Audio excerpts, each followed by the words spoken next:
Payal, am I visible? Audible? हाँ sir, you are audible and visible both, sir.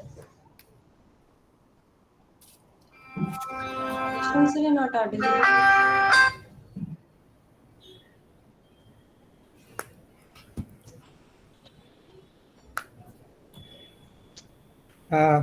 Padmin sir, namaste. Good morning. Good morning, Dr. Sahu. Actually, morning, sir. I was just told that. Actually, I am at Ahmedabad University. I just joined. Sir. But I will rejoin again before my session starts. No issue, no issue. Actually, I was good to see you all. Thank you. No issue, sir. Thank you so much. Yeah. Thank you, sir. So, just about to start now? We are just starting. Okay, and in between also, I will be also leave for another meeting in a DST. So that's the reason I thought I should have a word with you. Yeah, sir. yeah, it happens. Yeah, that's so a lot of things is going on, and we can't meet. I know. And we can talk about. We are grateful to your kind support, constant support, sir. Okay, I will connect again. Okay. Yes, sir. Thank you. No issue.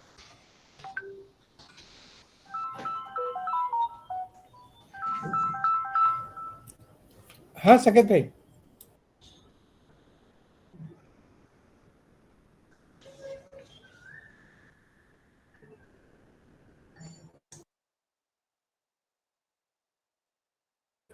Good morning, Yashwant sir. Good morning, sir.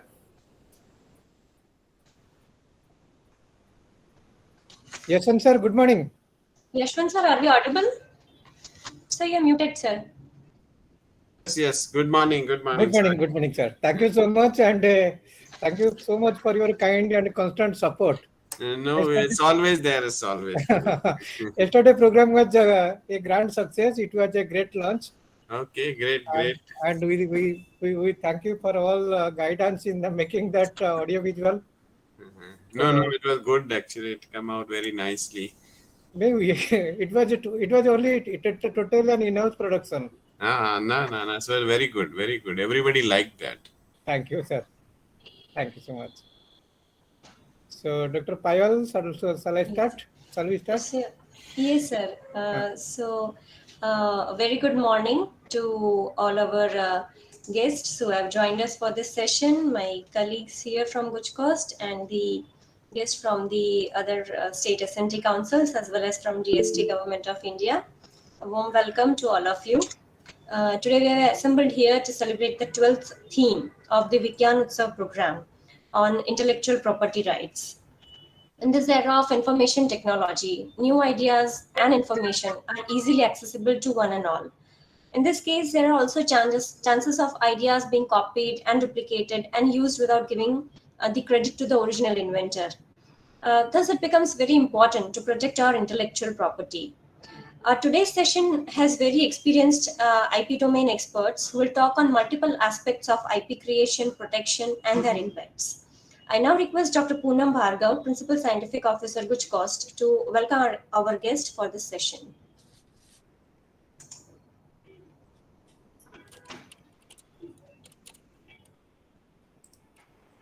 A very good morning to one and all. And I take this opportunity to express a warm welcome and a big thanks to all our experts who have joined with us over here on this very important theme of intellectual property rights that is actually the 12th theme that we are celebrating under the Vigyan Utsav. Respected Dr. Devipriya Datta sir, who had been the constant source of inspiration for conducting this Vigyan Utsav. Respected Shri Yashwant Dev Panar, Scientist C and Head PFC, Technology Information Forecasting and Assessment Council.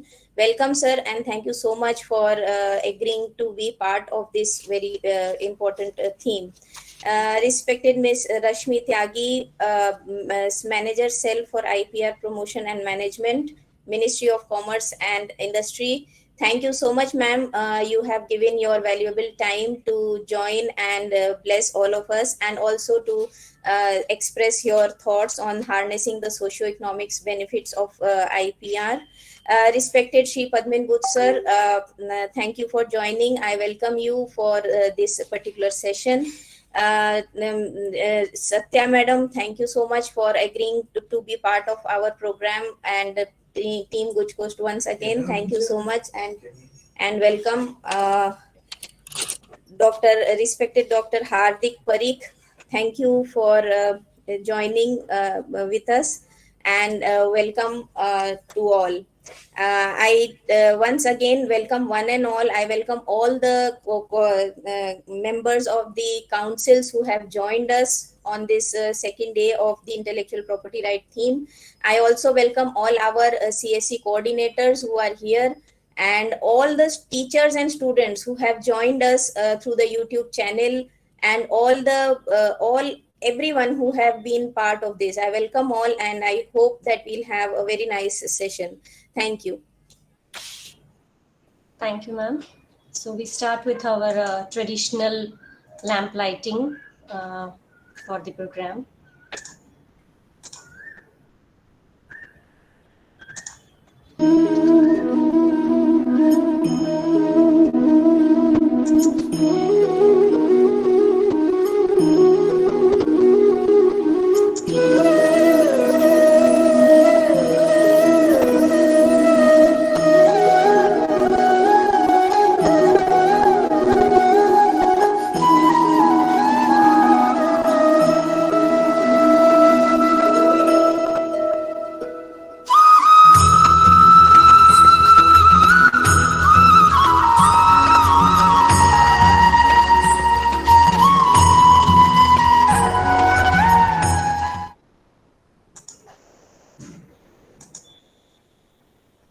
I now request Narottam Sahu sir, Advisor GUJCOST, to give the opening remarks for this session.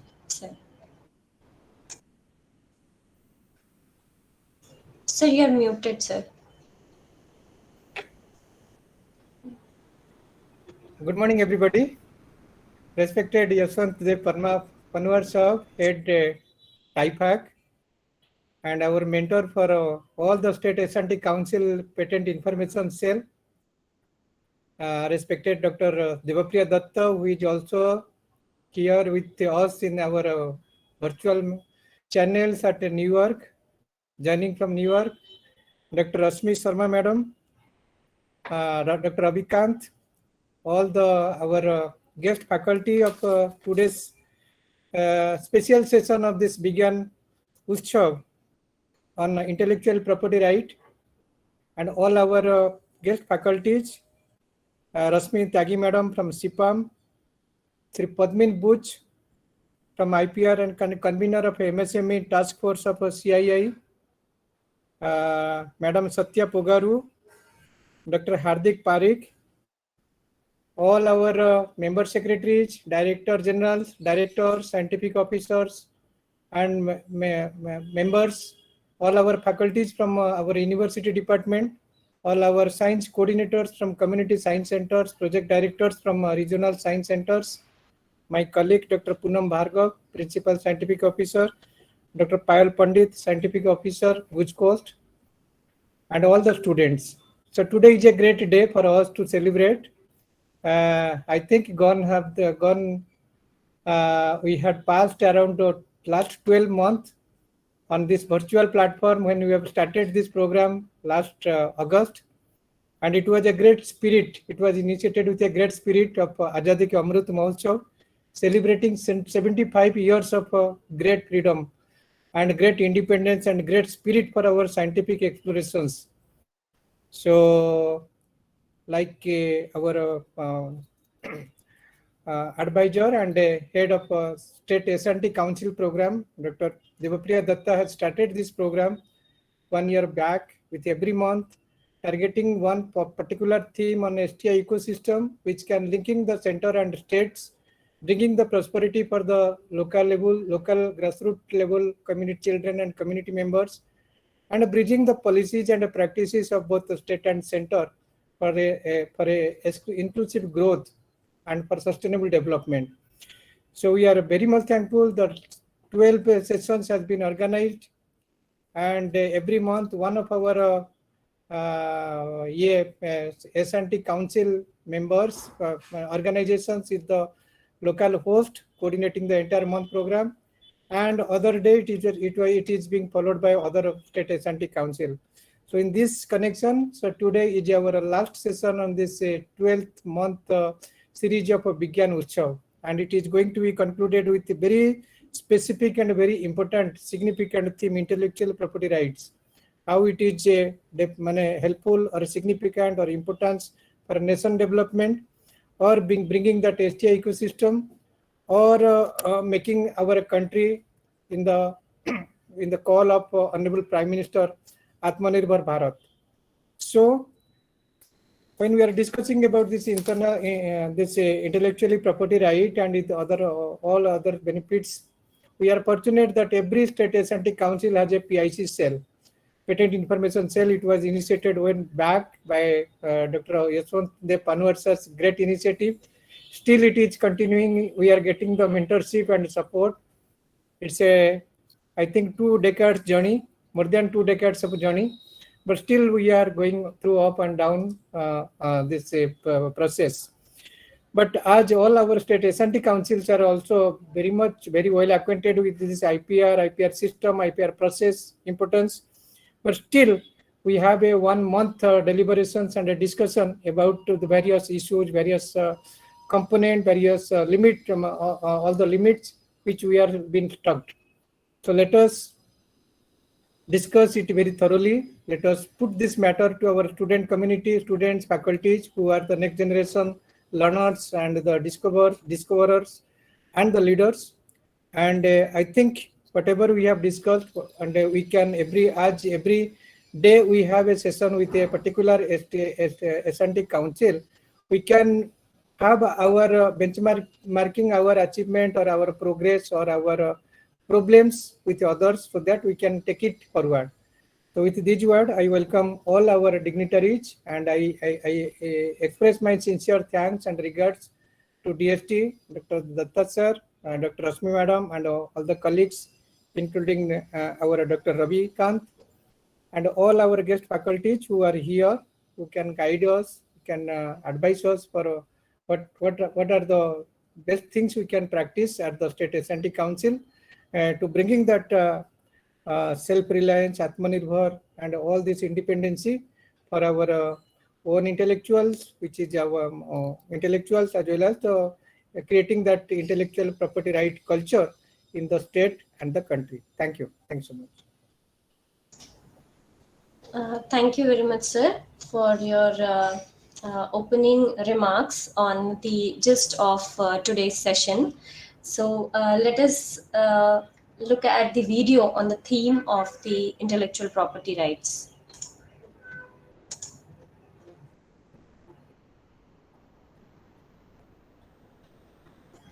Just a moment, I'll load it.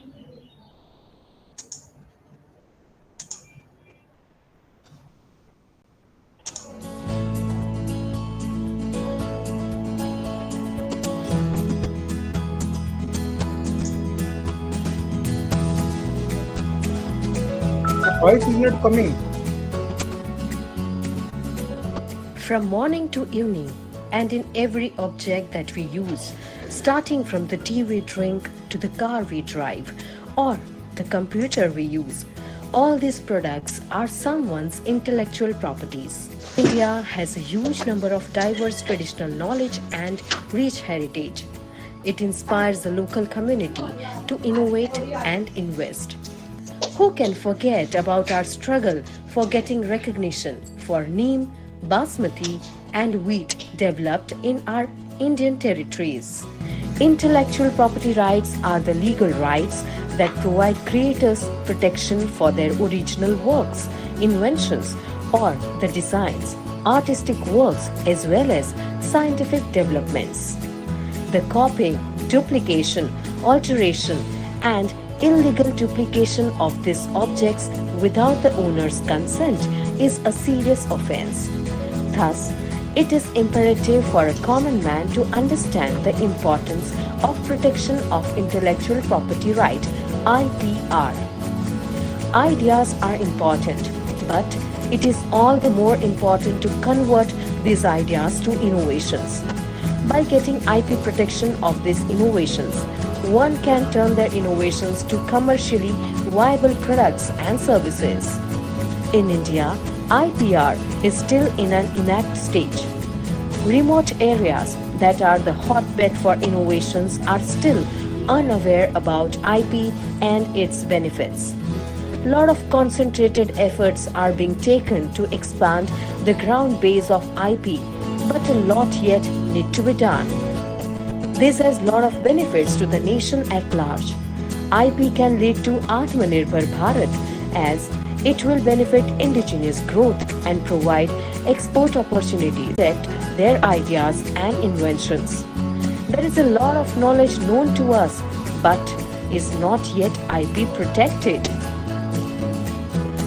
Now the time has come to understand IP, create IP, protect IP, and develop a culture of IP among our younger generation. Unless we understand the importance of IP, we cannot bring prosperity to the nation. Protection of IPR is vital to ensure intellectual, cultural, and economic growth. For exploring more about IPR, join us for the Vigyan Utsav on IPR, organized as a part of Azadi ka Amrit Mahotsav that inspires for creative India, innovative India. IP, a boon for those who dare to invent.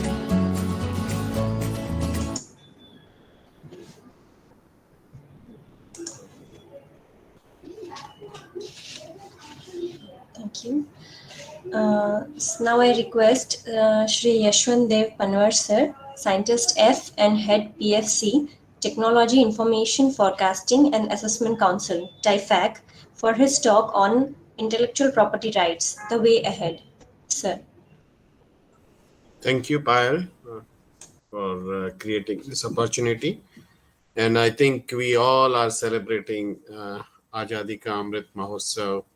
And I think with a lot of sparkle, we should celebrate. And particularly this Vigyan Utsav, which was conceptualized by Dr. Datta in Department of Science and Technology with his team, two important members, Dr. Rashmi Sharma and Ravi, who has worked very hard to make this a reality. And it's not easy to have so many people on board for a year, 12 months. So we have been celebrating this for this is the 12th month, and the theme is aptly kept as intellectual property. Sorry. One moment.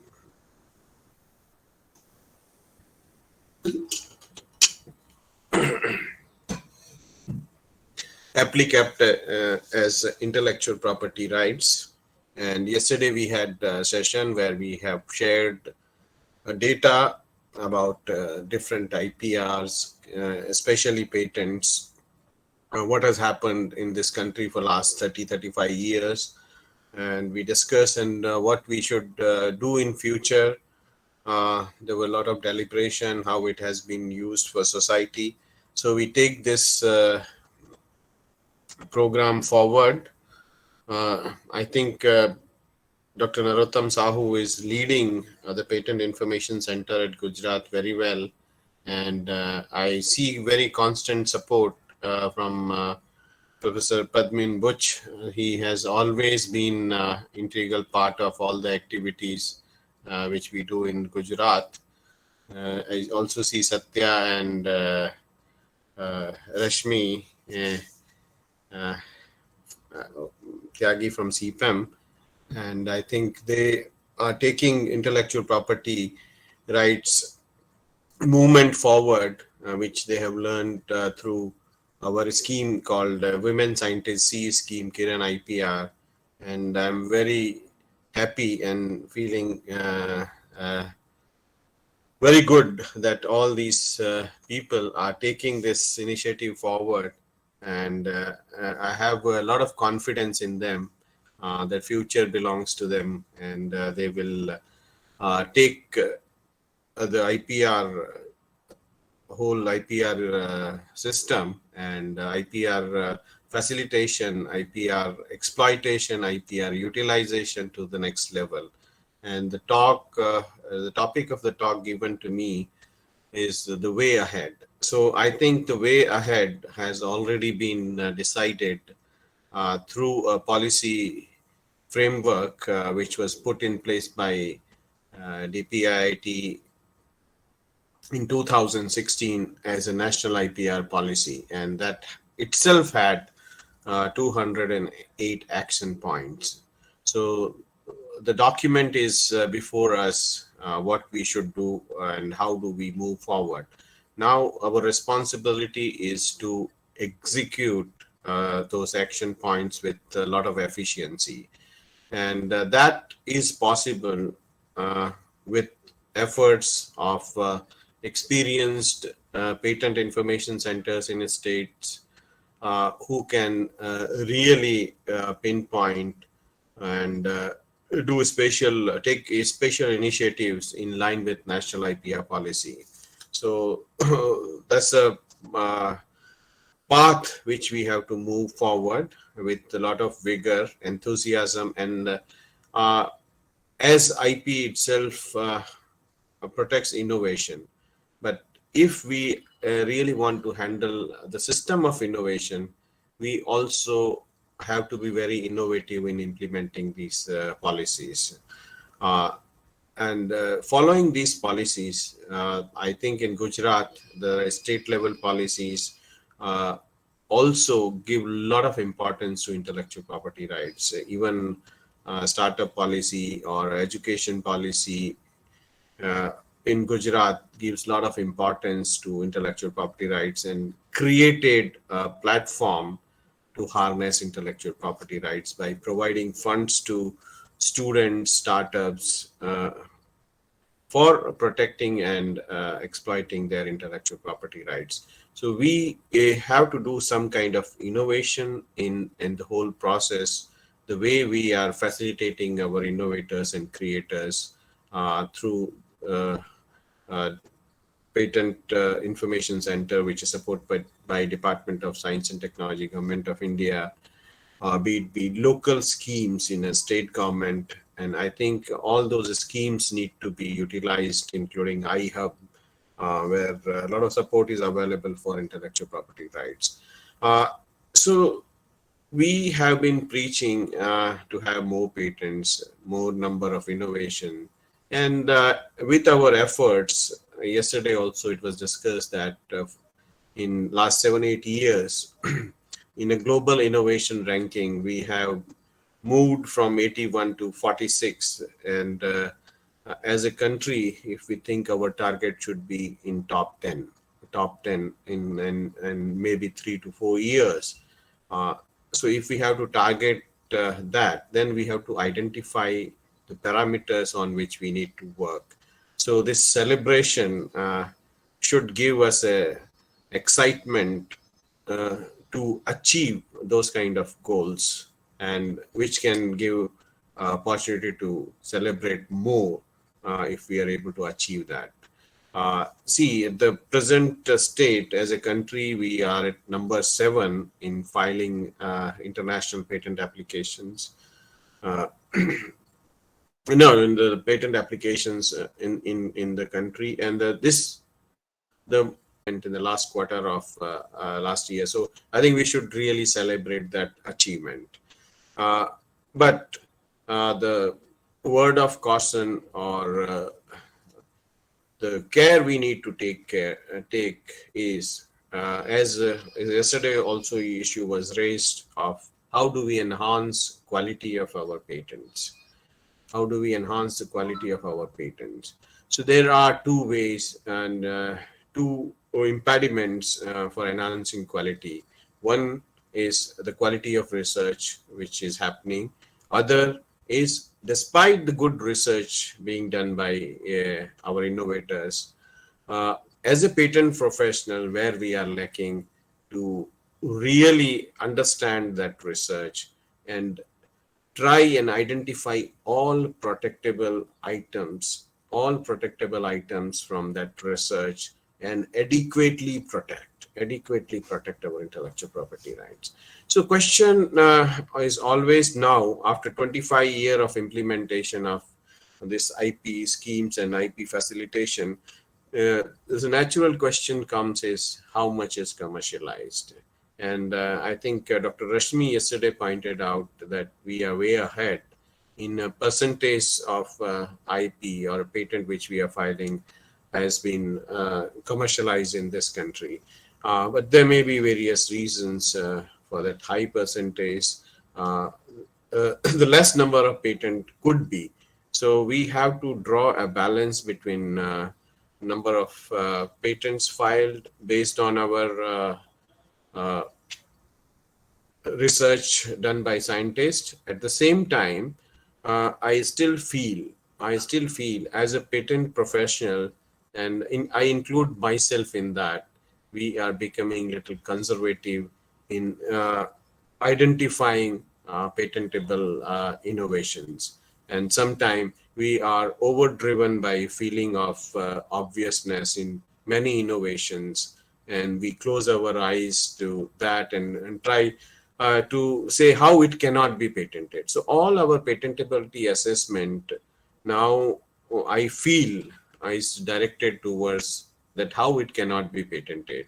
But I think we have to redraw our functioning steps and change the approach. What can be protected if some requests come from scientists to us? So the change in that approach will allow us to see what can be patented in those works which are referred to us for patenting.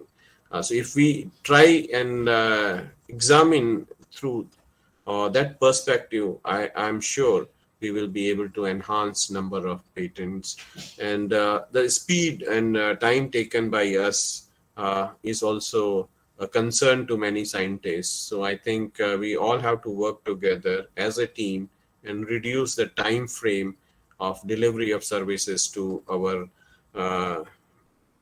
innovators in protecting their intellectual property rights. Though patent office has improved a lot, they have made the patent granting process very fast.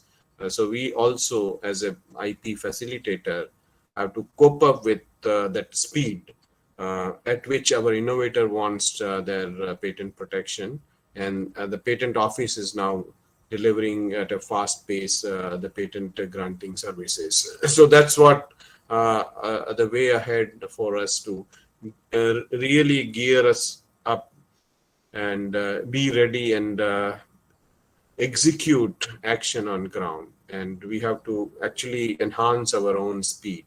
The inventors cannot wait for 6 months or 1 year, the time sometime we take. So I'm trying to expedite where with the support of patent information centers, if something comes, we try to close the case within 2 to 3 months maximum, if the work is done at PIC. So that's how when we are celebrating, we have to energize ourselves to speed up the whole process. Another pointers towards enhancing quality. Quality will come if we are aware of the good quality patents. We study good quality patents. Then only we will be able to really enhance the quality of our patents. So that's where the role of patent professionals. And yesterday, more than 1,000 new patent agents have qualified. More than 1,000 patent agents have qualified, and I'm glad that from our Women Scientist scheme, more than 150 women have qualified for as a patent agent, and they will be soldiering this responsibility of enhancing quality of patent. So when we utilized services of patent professionals, we get into some kind of administrative issues. So I think we need to streamline our empanelment process, or giving work to the patent agents with some kind of innovation. So budding IP professional can get an opportunity in helping us in enhancing quality. And why the budding IP professional will be a key in enhancing quality, because they would really understand the current technological development, because they have studied technologies in recent years, and they are well versed and updated with nuances of new technologies.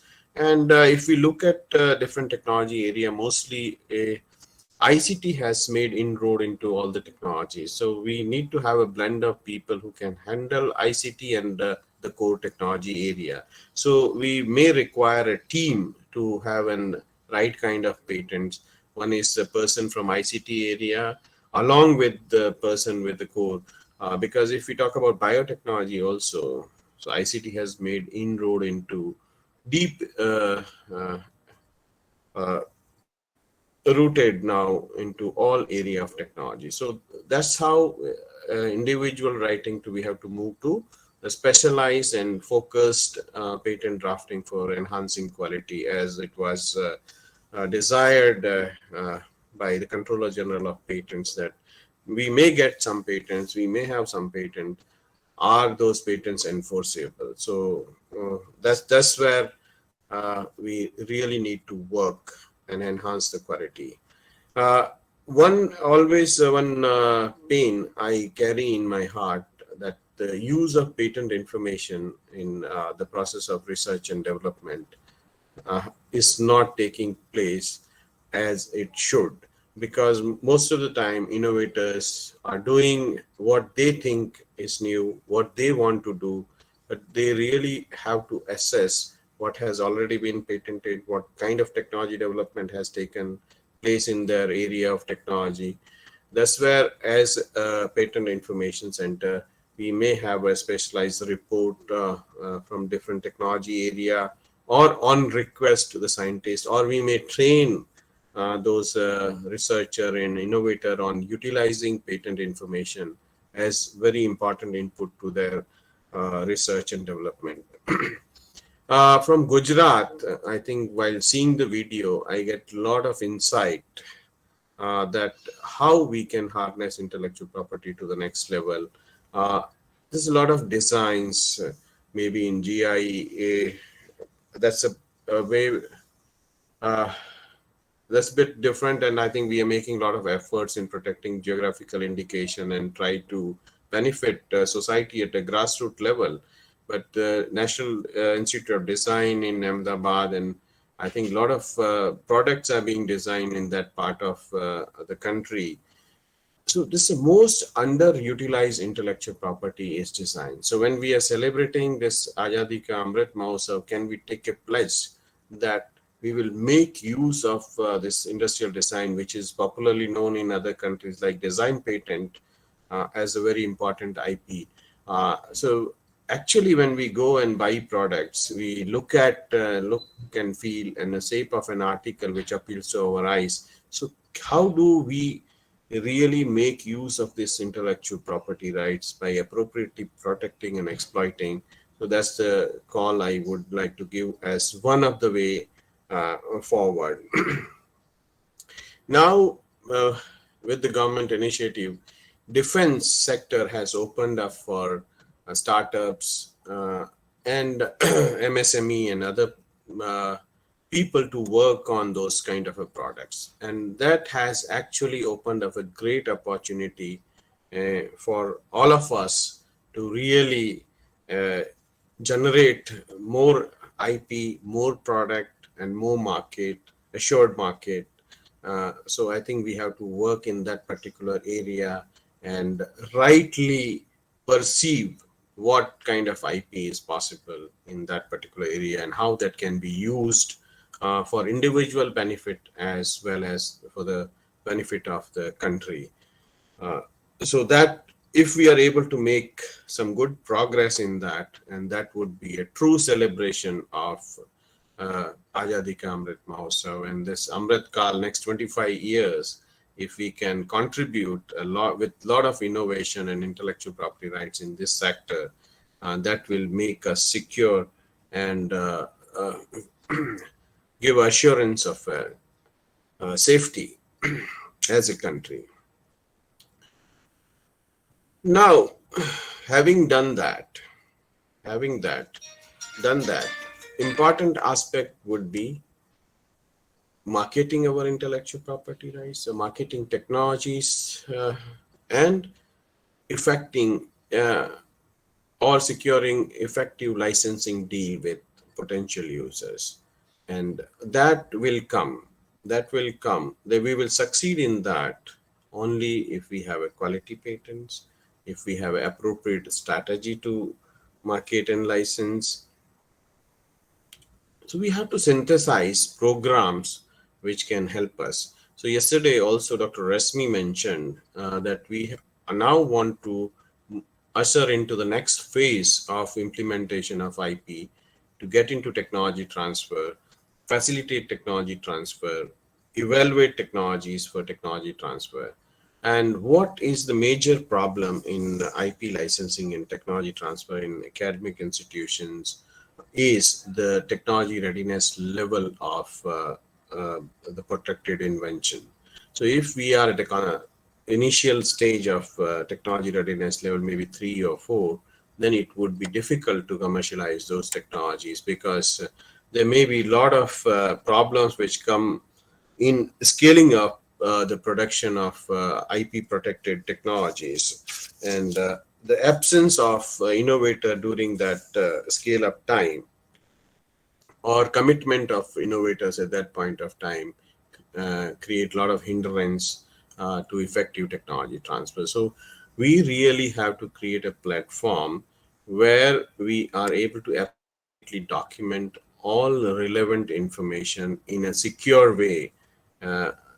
So we can create these patented innovation into a technology licensing package. So if we are able to do that, so we may be able to somewhat do away with constant requirement of creators to take part. They are essential, but we can reduce burden for them for commercialization process. Though we may have to go back to them, but we go back to them and document all the knowledge in an appropriate manner and in secure manner where institutions can really benefit. And if institutions get benefit, they will definitely pass on to the creators or innovators as per their policies. So I think this is the message I wanted to give, and again appeal all to celebrate with full throttle the Azadi Ka Amrit Mahotsav. The whole month is yours, and all of us have to contribute, think, and carve out new policies or a new action agenda as a way forward. So thank you.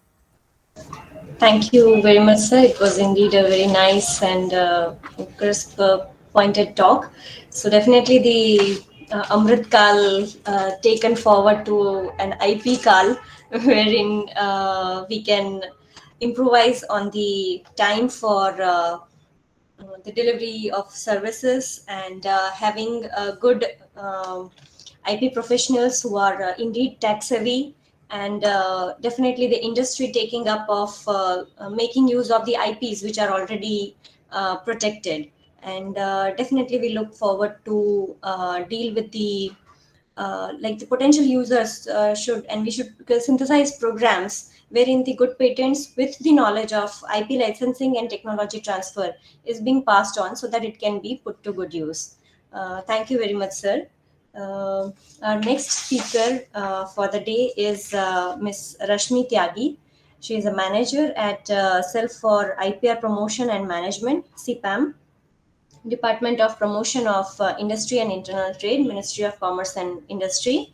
Madam will be talking about harnessing the socio-economic benefits of IPR. Madam.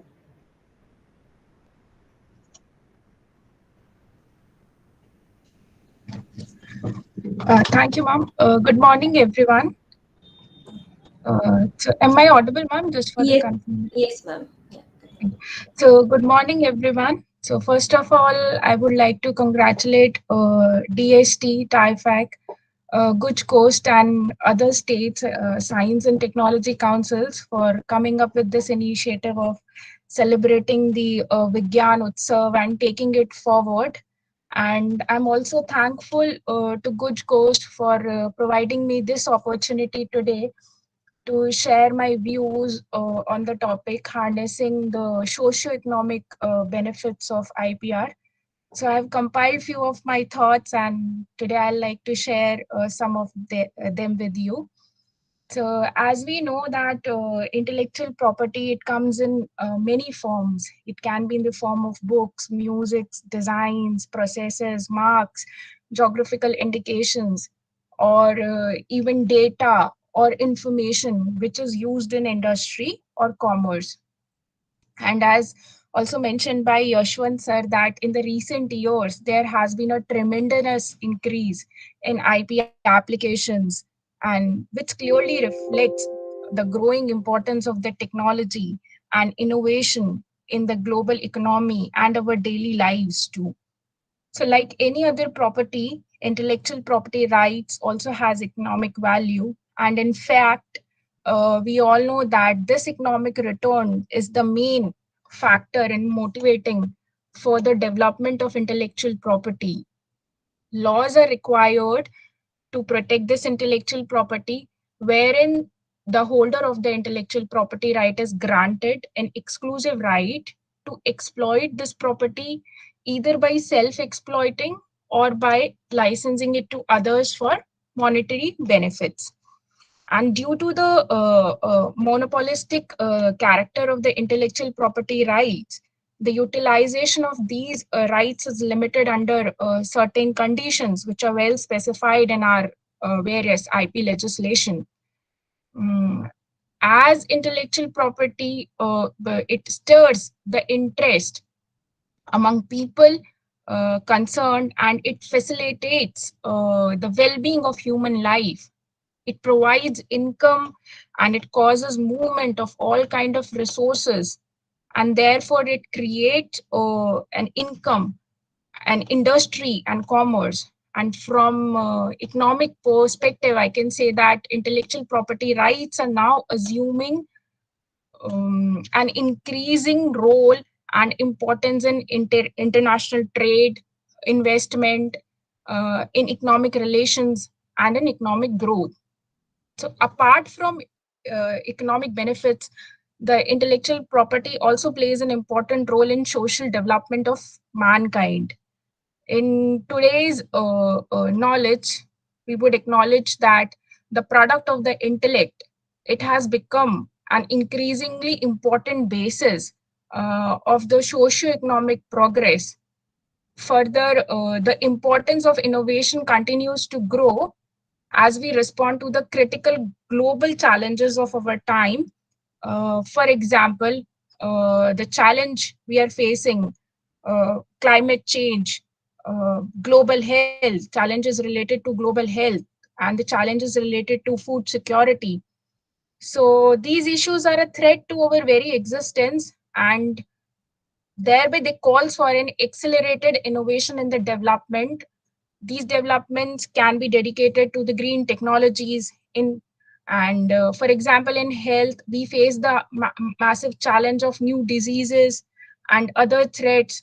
And for this, all these, we require the development of new drugs and vaccines and new approaches to the delivery of health services and products.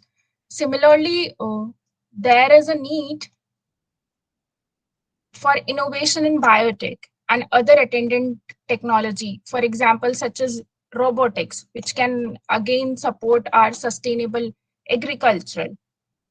So while innovation has proven its potential to tackle all these global challenges, the extremely important question, which is that what can and what needs to be done to make the cycle of product discovery, the development, and the delivery responsive to the needs of the people who require these innovation without and that too without compromising the interest of the innovators. So how to promote and to protect intellectual property right by not causing the gap of the social and economic development among people around the world to be widened? How to balance the cost and benefit of intellectual property right for the benefit of the mankind as whole? So my answer to all these questions is a good management system of intellectual property right, wherein the generation, evaluation, protection, exploitation of IP is equally crucial. The stronger is the IPR portfolio, the better is a performance of a business.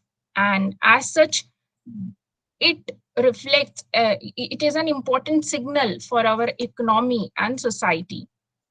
And to achieve a balance between socio-economic benefits, the government, the department has taken various initiatives, and it is involved in each stage, starting from creating awareness amongst various data, including young minds, researchers, academicians, scientists, industry stakeholders, for the generation and the protection of the IP. The department is taking all these initiatives further by collaborating with concerned agencies and other local bodies such as Atal Innovation Missions, pre-IPR chairs, Technology Innovation Support Councils, TISCs, PICs, Science and Technology Councils, which are established across the country. And when it comes to the legislation and policy making, the department has made efforts in developing a robust IP regime, which is continuously improving to be at par with the global practices and standards. Time and again, the IP legislation have been amended to accommodate the provisions for the ease of the filing procedures, reducing compliance burdens, speedy disposals, and providing rebates and fees to startups, MSMEs, educational institutes. So all these efforts have positively resulted in the growth in the creation of and as well as in the protection of the IP. Also, our legislations, our various IP legislations are formulated to strike a balance in terms of ensuring when it comes to create a balance between the society as well as a innovator. So here I would like to mention a few of such provisions of our various IP acts. To start with, one such remarkable provision is the provision of compulsory licensing, which address the issues of public health. Then there is exception of fair use to use it for for the research used by the academicians. Then there is provision of probating evergreening provision for probating monopolistic rights over our traditional knowledge, cultural expressions and folklore. Then we have rights which are provided to the community rather than an individual, such as in case of geographical indication. And was one of the most important thing about our geographical indication is that irrespective of the category of the product in India, all kind of geographical indications are protected, which is not true in the case of the other countries, wherein the majority of the countries protect only the agricultural based and the food products, where in India the protection is given to agricultural products, handicrafts, manufactured goods. So that is also one such provisions to strike a balance between the social and the economic benefits.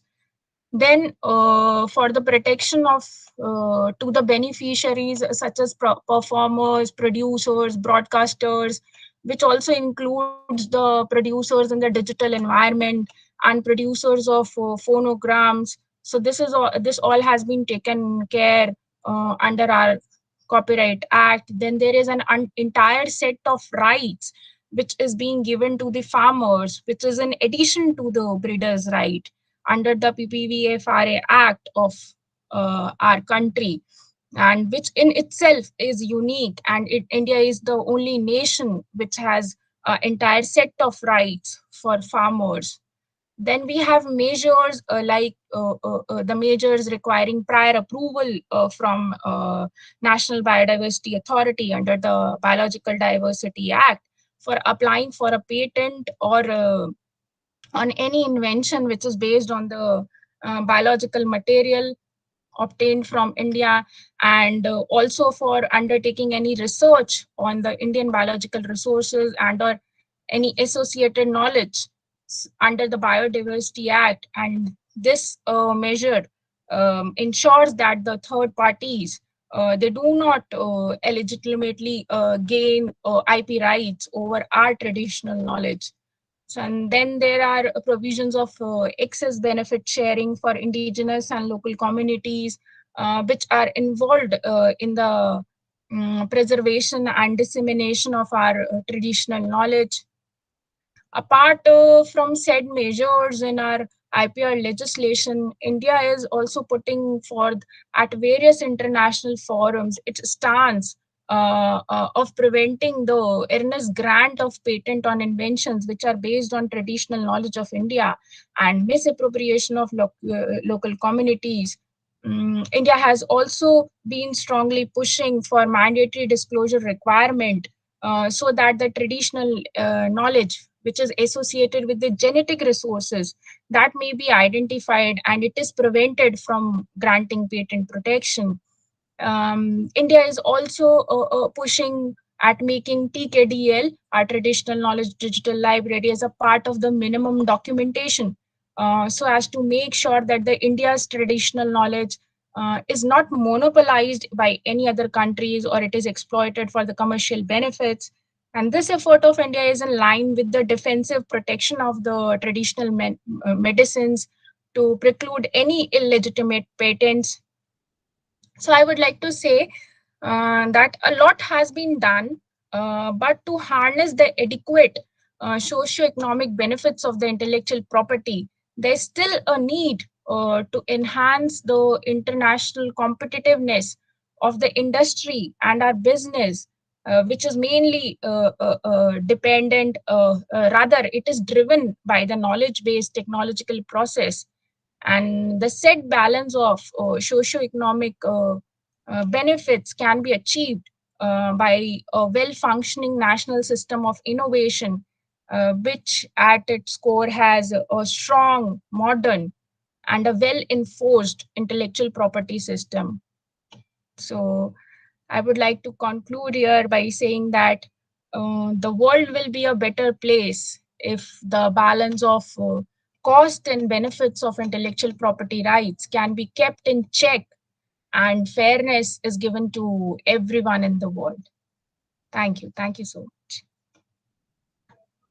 Thank you, ma'am. It was indeed a very nice talk on how the basics of the IP protection, how it can benefit in terms of creation of income, international trades, economic relations and growth, as well as in line of various societal development issues like global health, climate change, and food security.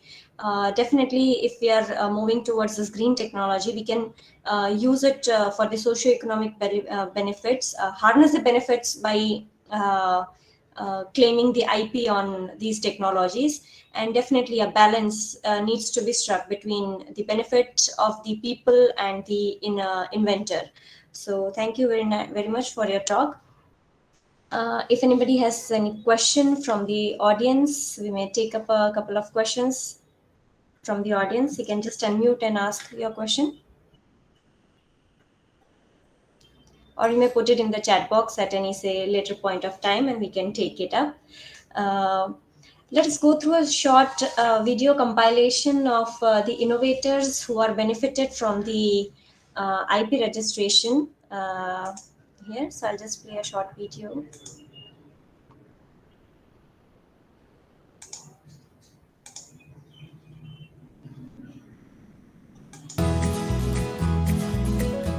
ये जो बन रही है पटोला साड़ी बन रही है।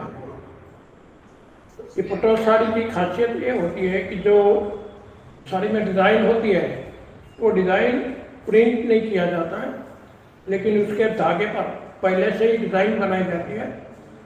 इसके जो लंबे वाले धागे हैं उसमें भी डिज़ाइन है और ये आड़े धागे उसमें भी डिज़ाइन रहता है। और ये इतना कैलकुलेशन और नाप से किया जाता है कि जब इसकी बुनाई करेंगे तब दोनों धागों अपनी अपनी जगह क्रॉस मिल के डिज़ाइन बनती जाती है। और ये साड़ी प्योर सिल्क में बनती है। इसको बनाने में 4 आदमी मिलकर काम करें तो 4 से 6 महीने लगते हैं। और ये साड़ी की डिज़ाइन दोनों साइड एक ही रहती है, इसमें उल्टा सुल्टा नहीं होता है। और ये जो साड़ी है वो 70-80 साल तक चलती है। इसके कलर डिज़ाइन 100-200 साल में भी फेड नहीं होते हैं और ये घर पे ही धो सकते हैं। और ये टेक्निक हज़ारों साल पुरानी है कि जिस जमाने में दुनिया में कहीं भी डिज़ाइन वाला कपड़ा बनाने के लिए कोई भी टेक्निक इन्वेंट नहीं हुई थी, उसी समय में हमारे एंसेस्टर ने ये टाई डाई की टेक्निक इन्वेंट करके डिज़ाइन वाला कपड़ा बनाया था। और आजकल इसमें मशीन या कंप्यूटर काम नहीं कर सकता है और ये टोटली मैनुअल प्रोसेस होता है। और ये यहाँ पर इस गांव में हमारा जो परिवार है वो सिंस फ्रॉम 11th सेंचुरी 11वीं सदी से ये काम कर रहा है। इससे पहले ये काम महाराष्ट्र में था, तो यहाँ का राजा जो हो गया उन्होंने हमारे एंसेस्टर को 11वीं सदी में महाराष्ट्र में से यहाँ पर पाटन में माइग्रेट करके यहाँ बसाया था, तब से ये काम यहाँ पर चल रहा है। Good morning, I am Sunny Pandya, founder and CEO Imagine Power Private Limited. We are a company based out in Gandhinagar, Gujarat, supported by Gujarat government. We make solar trees which enable cities to achieve their renewable goals. We filed 18 plus design patents in our name, where 8 of them are already granted by the patent office. Design patents played a very crucial role on making our company, enabling us to fight with our competitors, enabling us to scale our venture and make it secure. So we strongly recommend young entrepreneurs to file design patents or technical patents. Thank you very much. नमस्ते, मैं किशोर Parmar, Patan district Siddhpur से। मैंने एक innovation किया है gas relative, जो gas में आग लगते समय हमारी सुरक्षा करता है। एक ऐसा डिवाइस मैंने बनाया है, तो उसका मैंने पैटर्न लिया है। पैटर्न इसीलिए लिया है कि मेरी प्रोडक्ट को कोई छेड़छाड़ ना करे या कोई कॉपी ना करे और मेरी प्रोडक्ट को सुरक्षा मिले। और मैं आशा रखता हूँ पेटेंट ऑफिस से कि मेरा विश्वास बरकरार रखें। नमस्ते।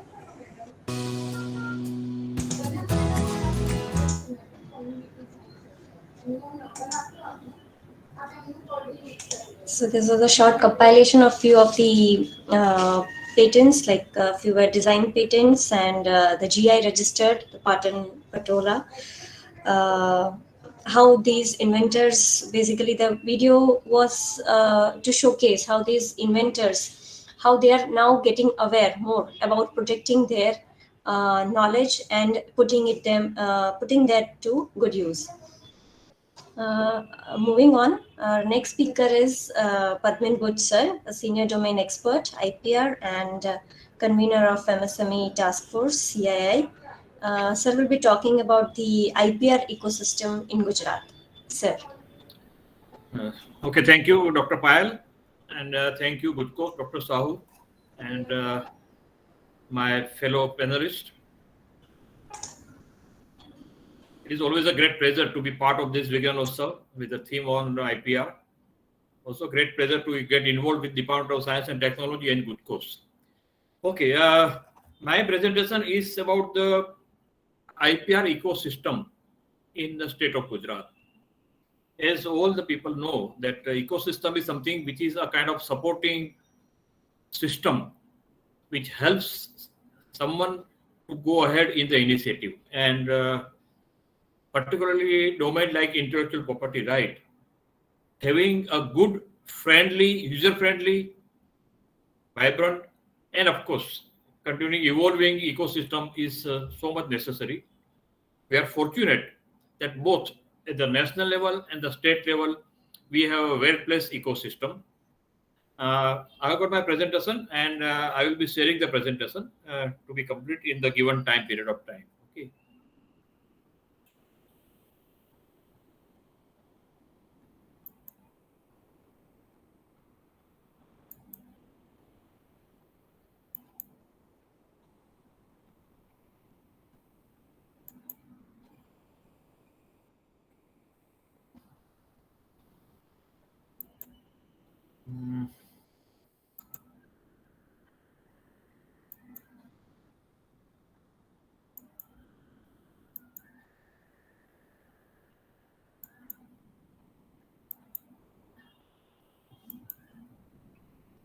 Okay.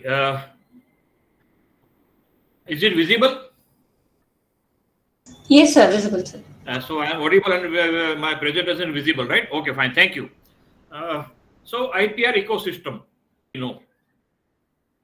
everybody is racing. Everybody is racing to acquire an edge to be competitive.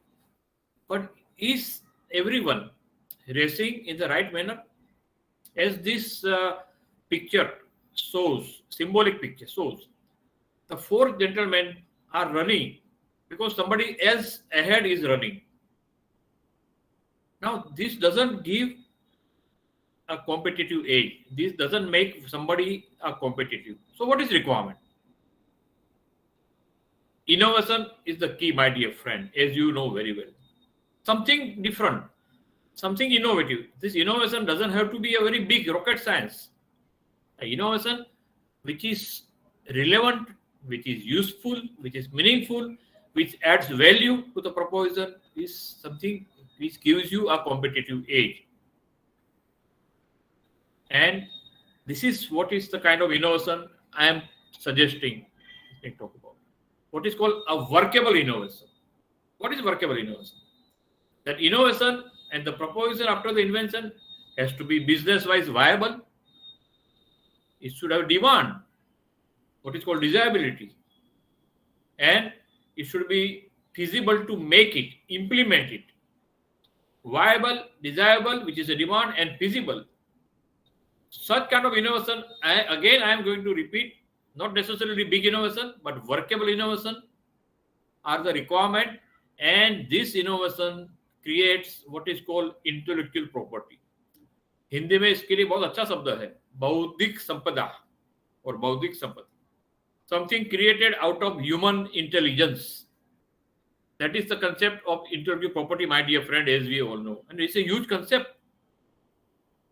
In the era of such kind of competition, vibrancy and dynamism, it is the intellectual property which takes people further ahead. Whether it's an individual, whether it's an academic institution, whether it's a research institute or a small medium enterprises. Why? Because essentially we are in the knowledge economy. The world has seen the paradigm shift and we are part of the knowledge economy. Industrial economy is there, agri economy is very well there. But use of knowledge has increased and that knowledge is based on the innovation.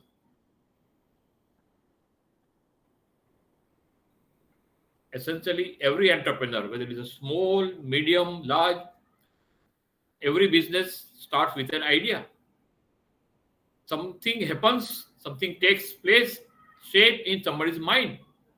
My dear friend, I am giving you this background to take you towards the IPR ecosystem. This is so much relevant. So this is entrepreneur and IP.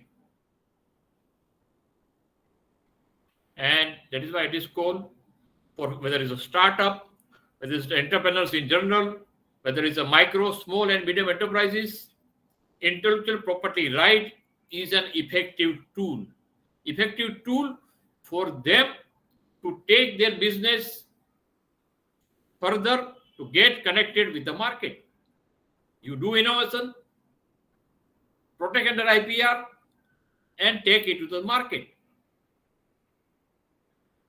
And because essentially IPR, intellectual property right, plays a pivotal role in facilitating the process of taking innovation to the market. And which is the ultimate goal, my dear friend? We want all the innovations to reach the marketplace for the benefit of the business, economy, society, state, and country as a whole.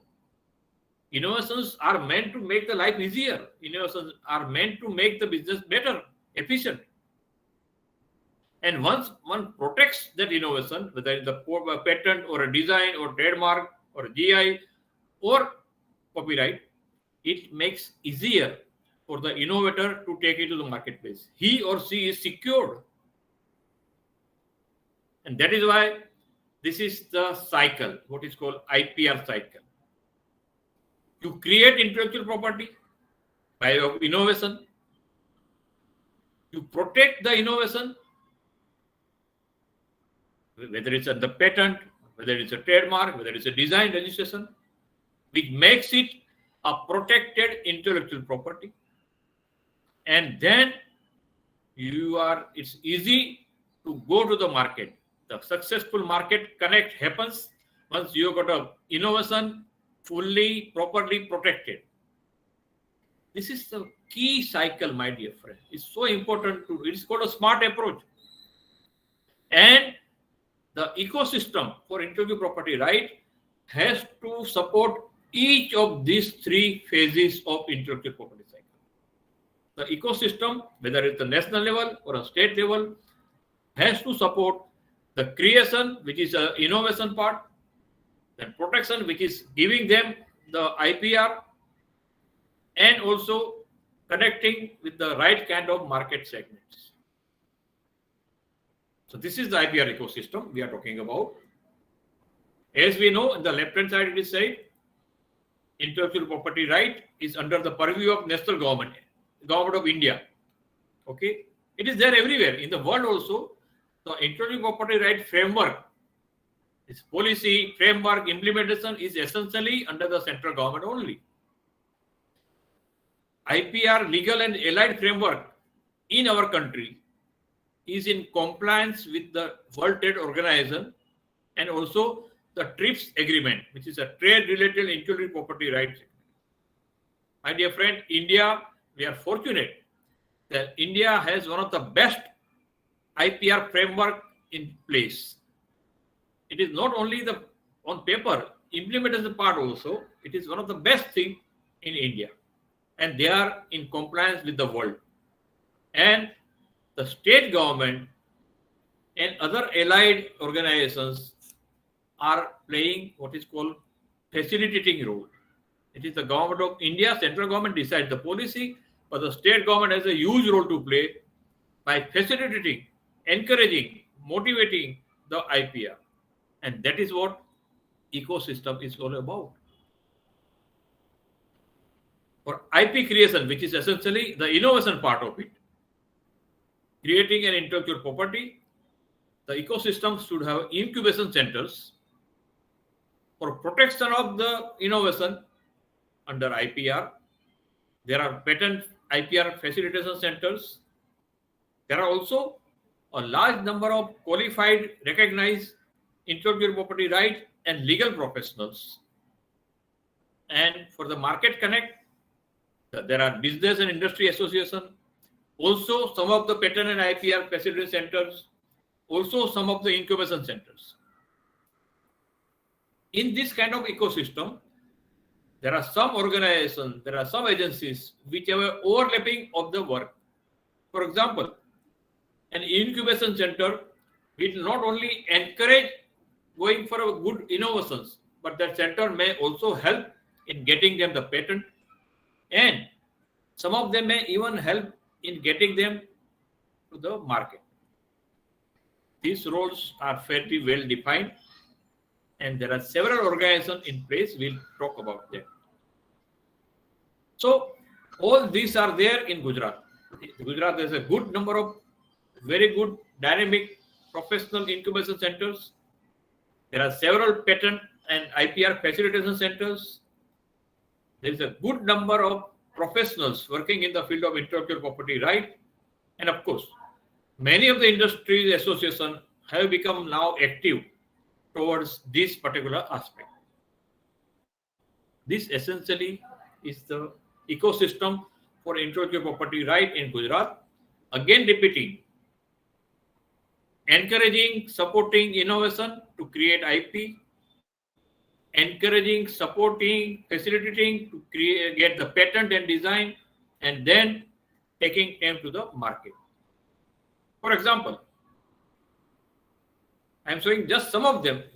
GUJCOST is a very classic example of such kind of facilitating center.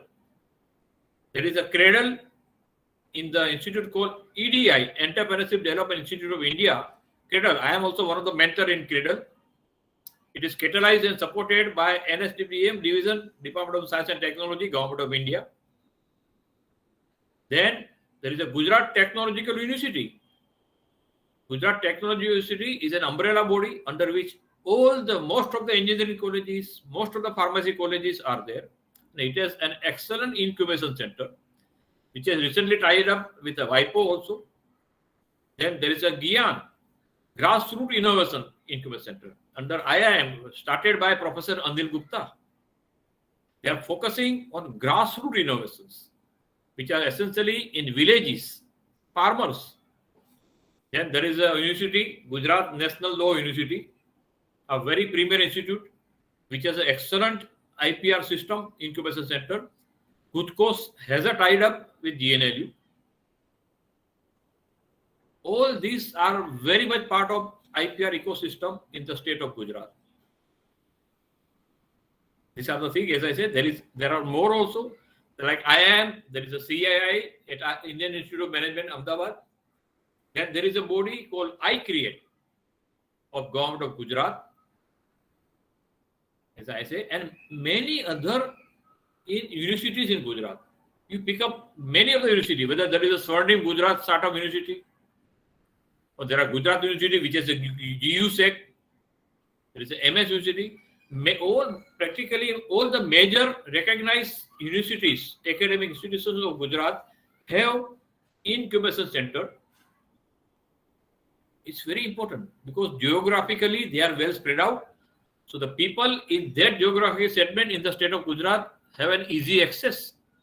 And these centers play a very good role in encouraging generation and crystallizing viable good innovations. The first phase of IPR cycle. Then comes the IPR protection. Once you create an innovation, you must register under patent or a design or a copyright. India has one of the best online filing system. Everything can be filed online. So that is part of the ecosystem. Then IP and Patent Facility Center, another part of the ecosystem. And as I said, recognize IPR professionals. These are the e-gateways for comprehensive e-filing. Why I am showing here is that it's a very much part of each and every state, including Gujarat. This is the great. India is one of the few countries where you can file patent 24/7, 365 days. My dear friend, it's a great thing. If you visit this website, www.ipindia.nic.in, it's a fantastic user-friendly website. Very much part of the ecosystem. Then Gujarat state, we have several patent and IPR facilitating center as a part of the ecosystem. National bodies like CII and FICCI, also they have centers in Gujarat. Then JITCO. Earlier I was with JITCO. I was the manager director of JITCO, and during my tenure we started JITCO Patent Cell. It was one of the first pioneering move in the state of Gujarat, which used to encourage people, innovators, small companies, academicians, to file the patent. We used to guide them, encourage them in filing the patent, which otherwise they were not ready to file.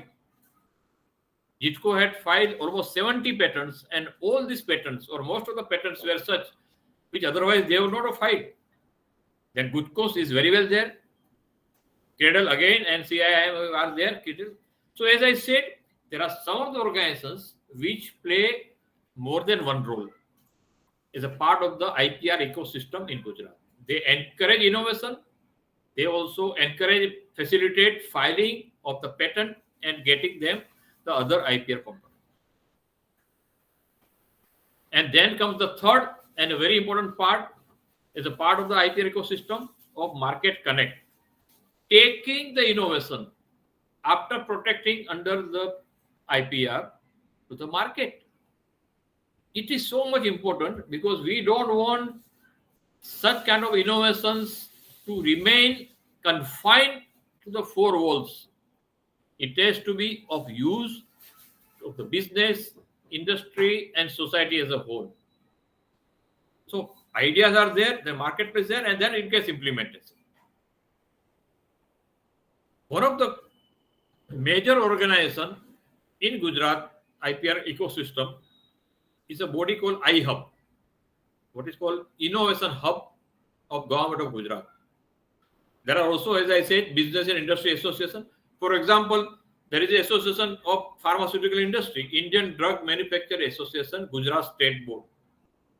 Now they have tied up and they have signed MOUs with several other kind of IPR ecosystem to encourage the pharmaceutical units in Gujarat to go for innovation and filing the patent. And they are also ready to assess if somebody has done innovation in the field of pharma, whether from academic institution or small research institution, they are ready to adopt it if they find it to be good.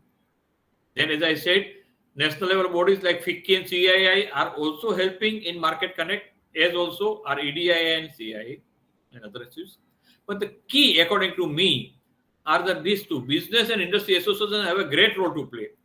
I am very much active in the field of academic industry interface, and I always urge both the academicians and the industry to have a closer interaction to see that the good innovations are made of some use by the industry and business. Well, I would like to spend a couple of more minutes on the iHub.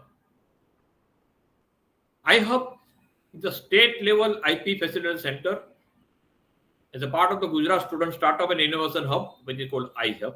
It is a government of Gujarat enterprise run in a very professional manner, run in a very friendly manner. I am also mentor with iHub. They have got a portal called Startup Sathi. Startup Sathi is essentially to mentor, to motivate, to help all the young startup, all the new innovators to take them all the way. Mr. Hiran Manya is the Chief Executive Officer of iHub, doing very well. It wants to create a single window to develop a favorable environment for IP-based, innovation-driven student startups from the small student startup and innovation policy of Government of Gujarat, and thereby accelerating the pace of innovation in the state for the use of the state as well as the country. One of the key initiatives there are several initiatives by the iHub. One of the key initiatives is mind to market, what is called M2M.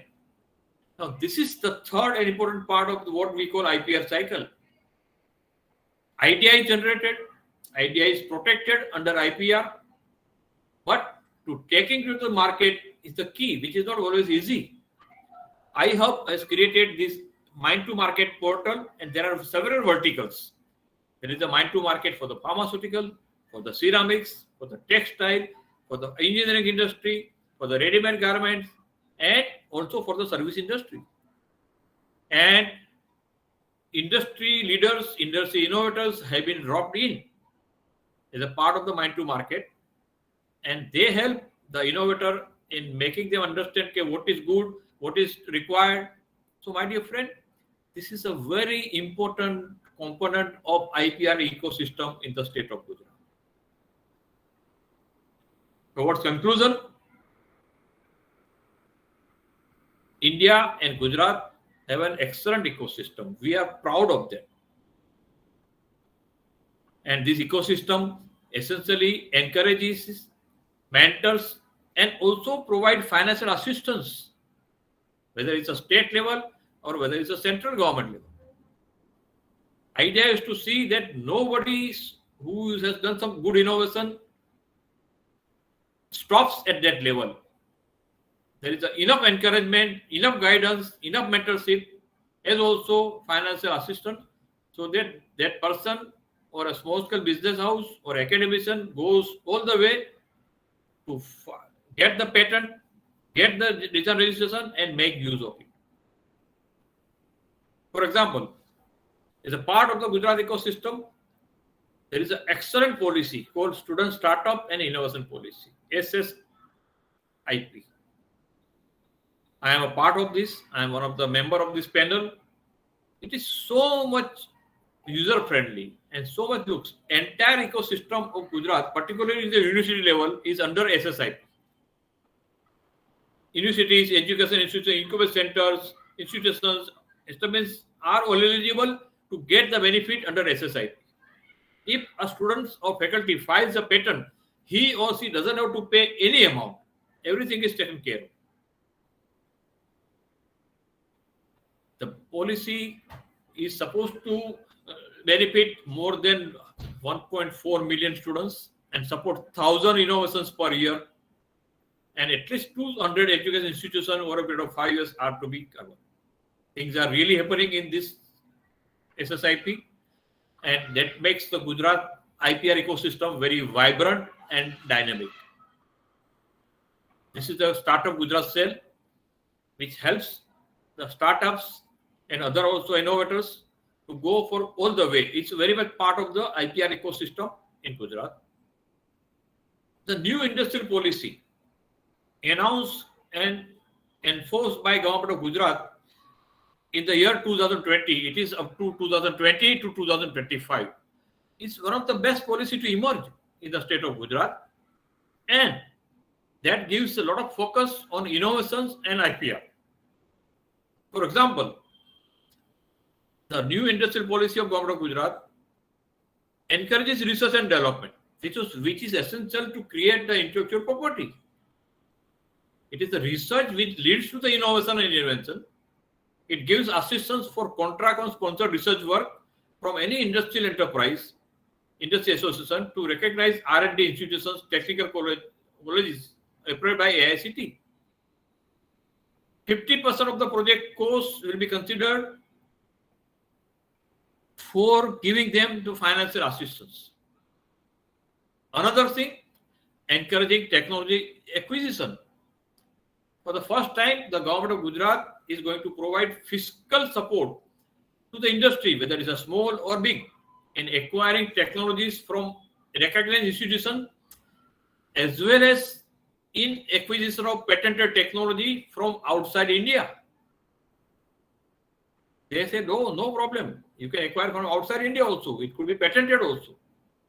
And the micro, small and medium enterprises under this scheme will get assistance up to 65% of the cost, up to a limit of rupees 50 lakhs.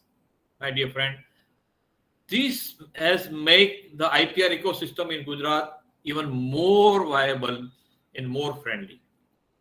And Gujarat government has been one of the pioneers since so many years in giving direct financial assistance for filing the patent. It gives reimbursement of the cost incurred for filing patent from Gujarat, not necessarily Gujarati. The patent has to be filed from Gujarat up to 75%, a maximum of 25 lakh rupees, including for international patent. This reimbursement financial assistance also includes the fees to be paid to the patent attorney, and in the latest industrial policy, they have also included process patent, not only product patent. Process patents are also available. This is a very good scheme. Dr. Narotam Sahu knows it very well. GUJCOST knows it very well. I have also been part of this system since long. It's a user-friendly scheme to encourage filing of the patent from the state of Gujarat. This is also part of the ecosystem. Gujarat is a separate commissioner for micro, small and medium enterprises in addition to the industry commissioner. And they go all the way in helping innovators, startups, MSMEs in going for their IPR mode mission. Of course, India is one of the best national intellectual property policy. And the Gujarat ecosystem, Gujarat IPR ecosystem fulfills totally the main 7 objectives of the national IPR policy, whether it is creating awareness, whether it is encouraging innovation, whether it is a commercialization of IPR, or whether it is a development of human capital. The Gujarat IPR ecosystem is fully geared to support the national IPR policy and its objective. This is what is, according to me, before I end, I must re-emphasize this. As a part of the IPR ecosystem, whether in the state or national or anywhere in the world, this is one of the key components of IPR ecosystem. The interface between the academics, research, and industry. As we all know, the initial and basic research takes place at the research institution and academics. Industry comes for further tie-up and development. The IPR protection, whether it's a patent or design, can be joint. Industry commercializes because that is their job. The rewards are shared, and it is, as the word of Dr. Masilkar, it is from Saraswati to Lakshmi. Not only Saraswati Lakshmi, it encourages and motivates the innovators and startups to a great extent. It also encourages academic institutions. It's a great way to move forward. Gujarat's IPR ecosystem does include this component, does have a focus on this also. Of course, more work needs to be done, which is being done in the right manner. So, the mantra of IPR ecosystem should be invest in innovation. Invest not only money, invest the intellectual intelligence to create an innovation which has the market value. And for that, we need to apply our mind in the right manner. As our Honorable Prime Minister is always rightly saying, he says, mind is never a problem. The mindset is. And the IPR ecosystem is geared up to see that the mindset is applied in the right manner. We have enough in human intellectual capital. It is the mindset which is required to be done. I think I will end here. Thank you very much. Once again, thanks for giving this opportunity. And I'll be more than happy to answer any question if there are now or later also. Yes, sir. We have a question by Kapil Singh Rawat. He is asking, sir, are there any specialization in patent attorney or agency, for example, healthcare patent attorney? Okay, I think it's a very direct pointed question. I appreciate that. Yes, if somebody is working in the specialized field, like healthcare or biotech, for example, I would suggest there are, as I already mentioned, there are two modes. Either you can approach some of the patent facilitating center, like CII, Confederation of Indian Industry. Mr. Anil Pandey is the head of the CII patent center. They have, because CII is a big national body, they have many experts in the field. So that is one way. Yes, CII will be one of the organizations which will have healthcare and such kind of specialized in their domain. There are some private professional patent attorneys also who have specialized in the healthcare and pharmaceutical kind of thing. I would in this public platform, I would not like to suggest or recommend any private professional because that is not my idea. But if you want, this can be suggested. They are part of the list of this there. But yes, if you are interested in this, I would suggest you can approach first patent facilitating center of such kind of body like CII. If you want the contact details of CII patent facility center, you can approach me directly through email. I will provide you the contact details of CII patent center. Dr. Mr. Anil Pandey sits in Ahmedabad and is a nice person, knowledgeable person. You can give my reference also. Okay. But yes, I appreciate your point of view.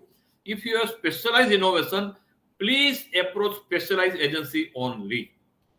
Otherwise, other people will not have such kind of facility. Okay. Thank you.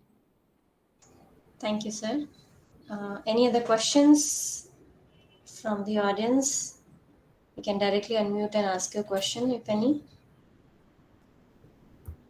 Dr. Payal, as I suggested, later on also, if somebody wants to ask me questions through email, they are welcome. Only thing is they should give me reference of our GUJCOST today's webinar. Okay, so I will immediately able to relate. Okay, this is the kind of thing, right? Okay, okay. And even if we receive any queries, we will redirect it to you. Sure. Yeah, always better. Sure. So if there are no more queries, let us thank our speaker.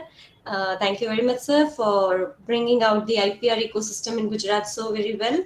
My pleasure. And definitely, yes, any workable innovation that is viable, which is in demand and feasible, definitely has a competitive edge. And by projecting such innovations, we can move on for easier life and better business opportunities.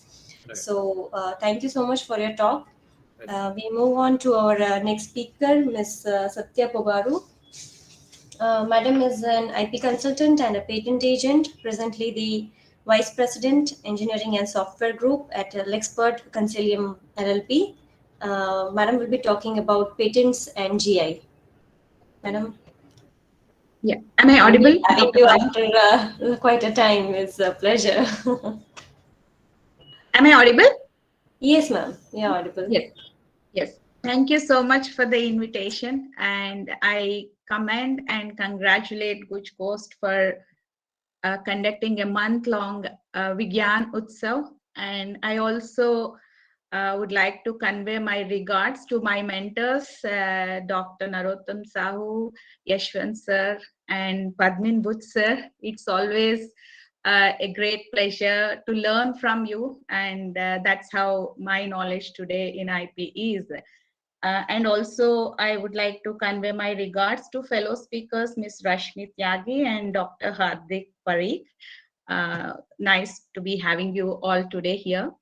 And also hello to all the participants. The first and foremost thing I'd like to tell is I proudly announce I am a product of Women Scientist Program of DST and an ex-employee of GUJCOST. Though I don't feel like an ex-employee ever, it's always pleasure to be associated with GUJCOST, and it's always like coming back home whenever I'm in the or on and off the screen with GUJCOST. So with that, today I have the topic of patents and GI to present to you all.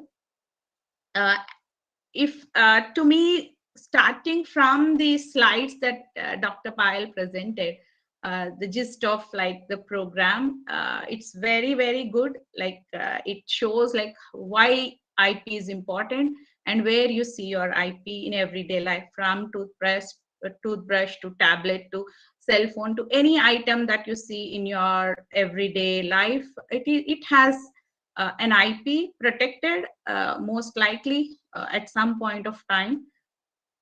And coming to the next speaker, Dr. Yashwant Dev Panwar sir, I would say like he touched based upon very crucial points, like saying rather than looking at non-obviousness kind of rejections, means like looking for a reason to reject a patentable invention, look for the reasons in a positive way, like what is patentable in the submitted invention. So I would very second to that thought, like very, that's what we all patent agents try to do.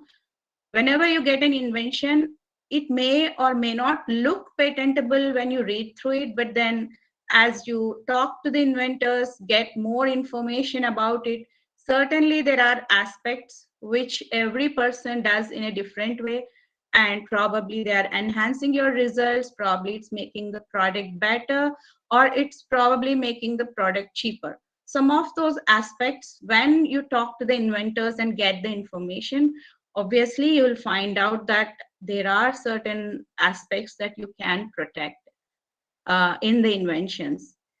And also, the second point that he mentioned is enhancing patent quality. Again, it depends, again, like on the ecosystem that we have, which Dr. Padmin Buch sir has talked about. everybody who is working in this ecosystem or as patent agents who are producing these things and filing at the patent office should be very much knowledgeable and expert in terms of like fundamentals, and also doing their job very sincerely in figuring it out what needs to be done in the most accurate way, and then do it. So obviously the quality of the patents would improve over a period of time. Example for this, when I joined this field, we used to see a lot of, when you used to do the search, you'll get like a lot of Chinese patents as a hit list. I used to ignore those patents in a way because it was very difficult for us to read the translation, you can say, or maybe the claims are not written in a way they are supposed to. But 3 years down the lane, you cannot ignore Chinese patents. Whatever you search for, they have it in their patents. So they have improved quite a bit in terms of putting it forth into the system, patent system, Chinese patent system, as well as international patent system. So these 2 points out of all the other information I would like to touch base. Let me quickly go through my presentation slides. It will be very quick.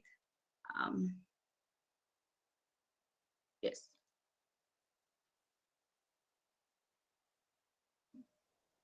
Is it visible? Are the slides visible?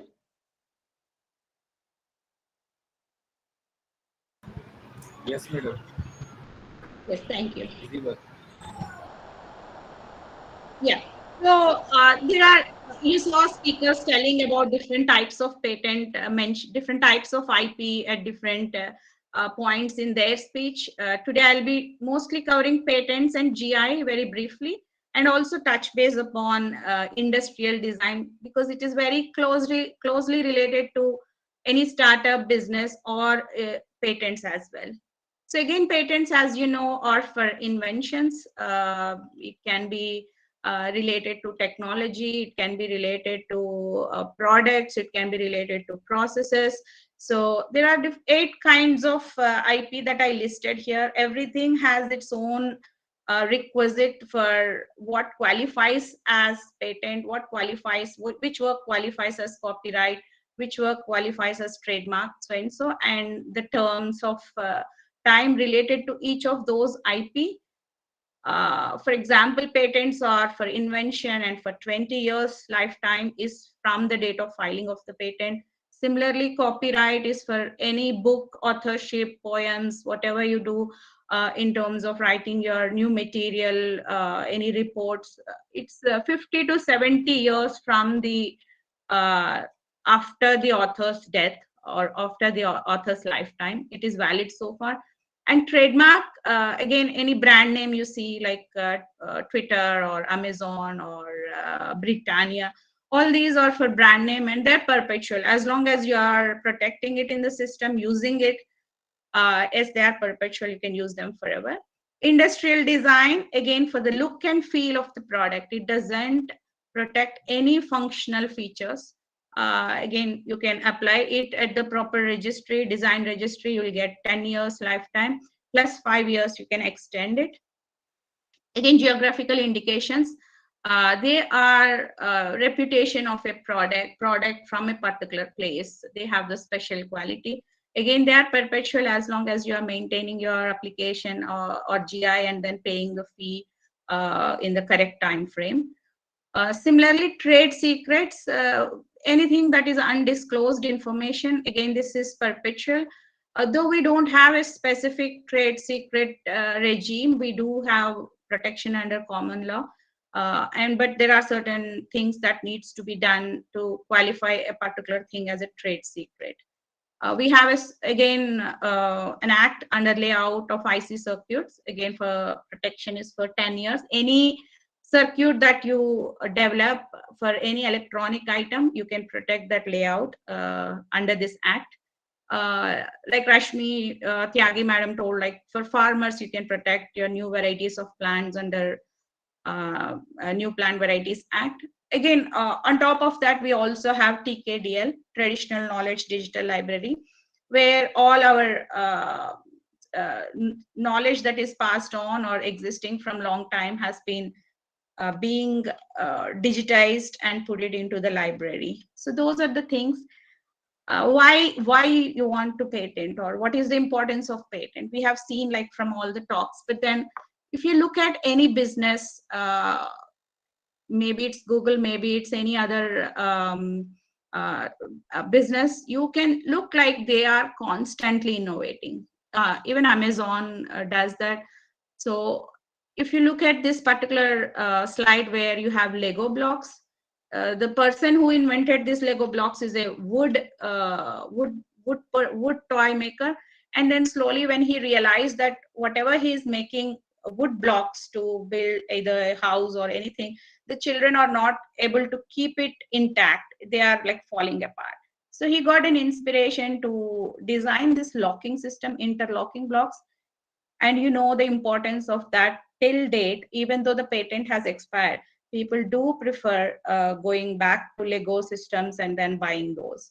Similarly, Rubik's Cube, again, it is designed by an architect. It is also protected, and it's also created a very big business. Of course, now the patent has expired, so it is available to anybody at a lower cost. But initially, it was like a very sought after toy, and of course, it made a big business.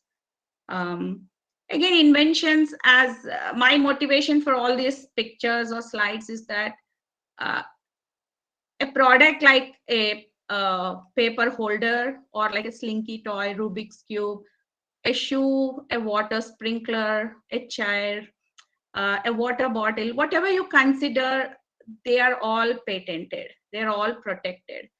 For example, if you consider the water bottle, you can say space-saving water bottle, and if the design is good, like the invention would be for the functional aspect of space-saving, and for how it looks, maybe it could be a giraffe head or a ball like this. When it is compressed, you get a good, nice design.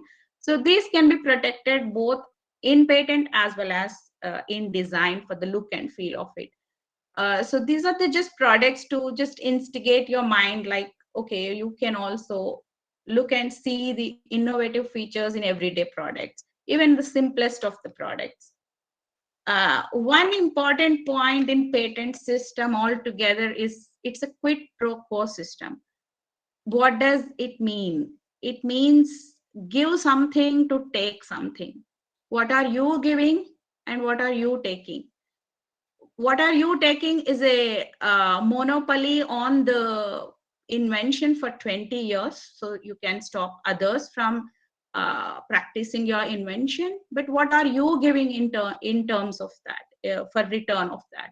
It's the complete process or the product features and enablement of that particular invention, how you can create that invention with all the details that are necessary, and you are protecting by defining very specifically what you want to protect. And why is this important? Because after your term of 20 years, after it is over, or if you fail to fee in between, if you take any other things into consideration, the whole system, the whole knowledge goes into the public domain. So anybody should be able to kind of practice your invention after the 20 years. So if somebody says like, oh, you don't need to describe in full, but you just tell me what your product is, will protect, that's not the right way of doing it. Please pay attention that you need to disclose everything very properly so that you can get a complete protection. So for example, you cannot go to a police station and say, I lost my cycle and please help me find it. And when they say, you cannot say like, I will not describe how my cycle looks. So it's the same way. You cannot say, I will hide everything, but you give me protection. That will not work. So please keep that in mind. You have to give all the details. Now, what are the things that you can patent? Again, the patent law, Patent Act defines it very specifically. It's for an invention. What is an invention? Again, it's a new product or a process which has inventive step in industrial application. So whenever you go to any any ecosystem that Padmin Butt sir has told, any person in there or a patent agent, they check for these three things: novelty, industrial use, and non-obviousness. Again, these are legally defined terms. There is a very methodical procedure. What is novelty? What is inventive step? And what is industrial use? You can we can go through when we are going for a deeper session, but very simply, industrial use is the least bar on the invention patentability. So basically, anything that you are doing, you can say it has an industrial applicability. The second least bar is novelty, because everything that you are trying to protect, all the features of the product, should be in a single document. Any document, could be patent, it could be any publication or anything. So the next second thing, which is lower the bar, is novelty. Then comes the third, inventive step. Again, there are legal means. This is where Yashwant sir was telling, we should not analyze too much and keep rejecting all the inventions under this analysis. Try to see what all features you can extract and make this patentable, so that we can encourage people to protect, and we can also see a growing number of patents in the inventors or in the ecosystem of IP. Again, inspiration, whatever you are shopping these days, most likely they're all patented. They have good features like self-stirring mug or a scissor which can cut the vegetables easily. So these are all patented products. If you are seeing them for any low cost, it probably is the patent is expired, and many people are trying to practice it now. That's the reason why the cost gets slashed. Otherwise, all the IP, all the money that goes into the research usually reflects in the cost of the product. Again, improvements, whatever you see in day-to-day products, this is just hypothetical.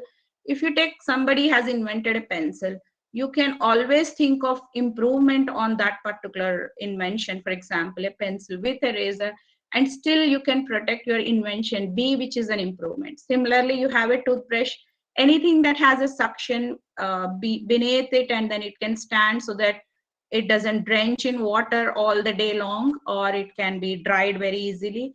So these are all, though somebody has the main idea what it is, you can always get an improvement over that product and still protect.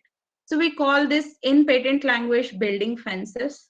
So every time your competitor comes up with a product, you can come up with an additional feature which the market needs or demands, and then you put a checkmate to them. And then they will come up with their own inventions, and then that's how you build portfolio of the products. Again, another important example, I would say, check it out in the YouTube video, which I provided the link, or you can just say Vada with a hole and some video. Again, here we always have prior art things, and they have done the spout design differently, and it has a functionality. So they have protected in many countries, and now their product is a hot product. They can sell it for donuts also, probably. They can sell it for vadas. So they have a very big business built around this patented product. Very simply cut through, because time is kind of moving very quickly. So just the registration process, once you go to any patent agent or any person who can help you with the patents, any GUJCOST or PIC or TIFAC, they will help you do the first part of the filing with the patent office, and the patent office will publish it, then give you an examination report.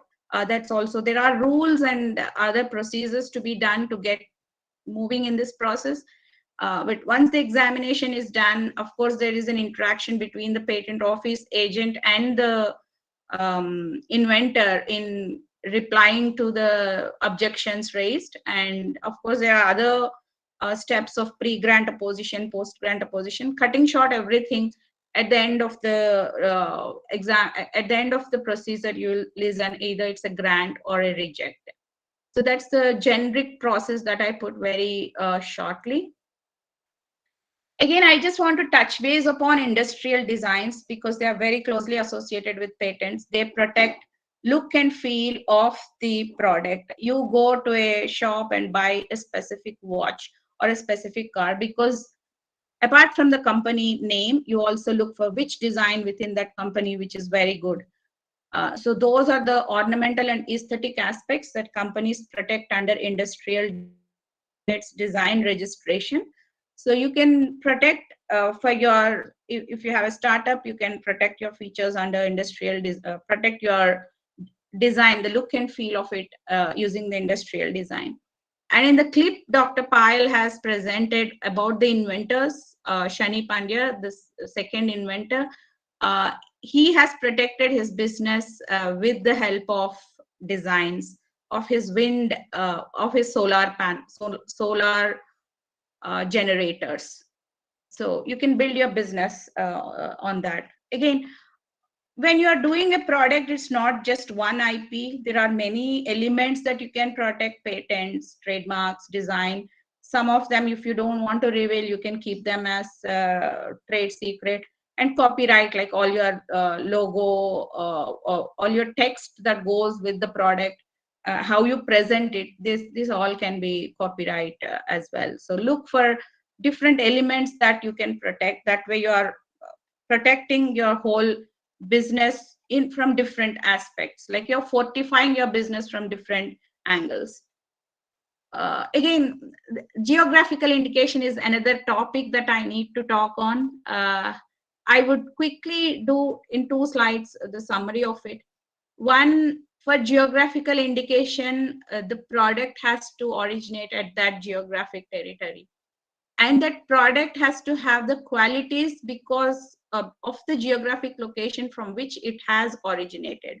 And of course, there are ways like how, what all documents, what all proof you need to do the application and get it granted. But again, the product should have certain qualities and it has to be made according to the traditional methods that it have been made so far. And of course, it should be very reputed. Examples, you can see different products from India. From Gujarat, it's agates of Cambe, like the stones, and Lucknow chicken curry. That's, for example, you can see like other products as well. Again, Gujarat and GI and GUJCOST effort, because I have seen very closely GUJCOST work on GI. So far 13 have been registered. You can see the year of registration and all. And Pithampur printing blocks has been registered by GI, and 2 are already applied by GUJCOST in the GI registry, which are in pipeline: Matani Pachedi and Amilsar Chiku. And of course, Gujarat has tremendous potential in terms of like how many products can be put into geographical indications. GUJCOST has done a brainstorming session and identified close to 200 products. So they are in the process of protecting all those under GI.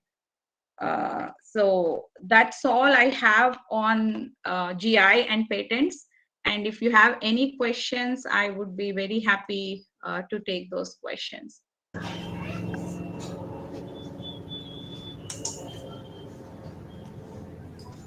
Thank you, ma'am. It was really very nice and very interesting talk. And any questions from the audience? So if not, you may post it at a later point of time. So thank you very much for bringing out the various IP heads wherein your invention or ideas can be protected, and the showcasing different innovations with very nice pictures and all. So thank you so much. We next move on to our next speaker, Dr. Hardik Parikh. He is a faculty at GNLU, Center of Excellence in IPR. We request him for a talk on research, training, and educational activities in the field of IPR. So. Thank you. Am I audible, madam? Yes, sir, you're audible. Good afternoon to the August gathering here. Very happy to see that Vigyan Utsav is getting celebrated, and thank you for giving me opportunity to share my thoughts with regard to the topic for today. I'm just sharing my screen, and just I request you to let me know once it is visible.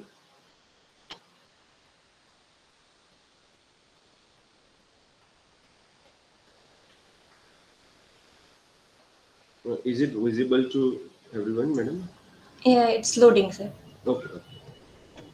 Yes, sir. Visible, sir. Okay. Thank you so much. So thank you for introduction, madam. I am coming from Gujarat National University, and we have a very good dedicated center of IPR. And based on my experience, also I'm heading a training division at the Gujarat National University. Little bit discussion or little bit point I will like to put in front of the August gathering with regard to my observation in the field of intellectual property rights. Now, we have already learned up to this semester or particular session that how IPR is playing a very active role. So we talk about creativity, we talk about innovation, and these are the two basic ingredients whenever any nation want to develop. Even we take examples of so many other nations also, where just based on some innovations they have got developed.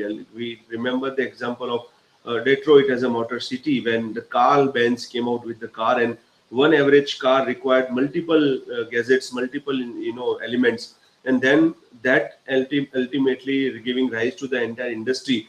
The same we have seen into the microchip and the entire industry which is working on the telecommunication as well as auto sector, which are working for the computer based industries. So this all is based on the creativity in innovation, and we have seen till now that this IP is all about ability to think out of box. And whenever we keep implementing the novel idea, innovative idea in a different way, then we are getting a result. And currently the many companies which are working on a startup model is also one of the example that how the normal day-to-day problems have been converted into the problem solving global lower rank when we talk about the other developed countries like USA, Japan or France, Germany, China, etc. And based on this, ultimately one of the major concern is there is a lack of awareness which is generally required for Indian academia about intellectual property rights. Obviously, in the last few years, the scene has a little bit changed, but till there is a lot of scope to go, and there is a scope for improvement also.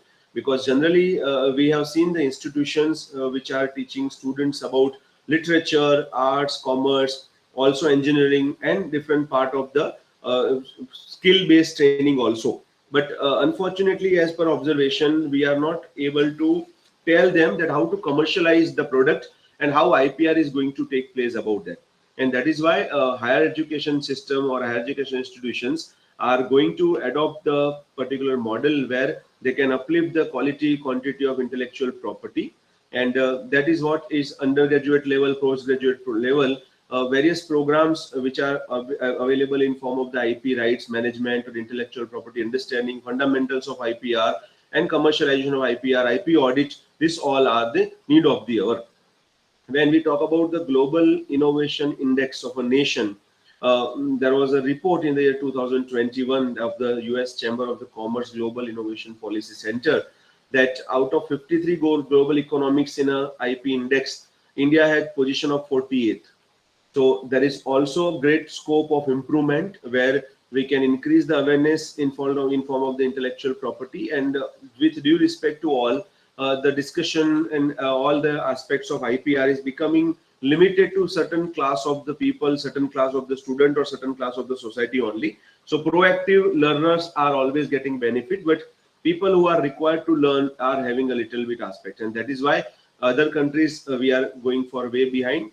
Some figures are there which I have collected for the 2020 patents, where in Chinese patent database is far more ahead than what Indian patent applications were there. And out of this 53,000 applications also, a majority of the applications were filed by the non-residential applicants or people who are not Indian, but they are actually going to claim their patent rights in India. Recently, the annual report of intellectual property has been published, in which some of the positive graph is available with respect of the filing of patents on designs and trademarks and GI applications, etc., including copyright. It's also one of the good signs that when copyright was, obviously we have studied the copyright is not mandatory to get registration, but still the mechanism has been started in which copyright applications are also increasing. So 1920 or 2019 and 2020 figures are also going to be rise. But one big concern is with respect of the awareness, because we are very back, or you can say the way behind in other country.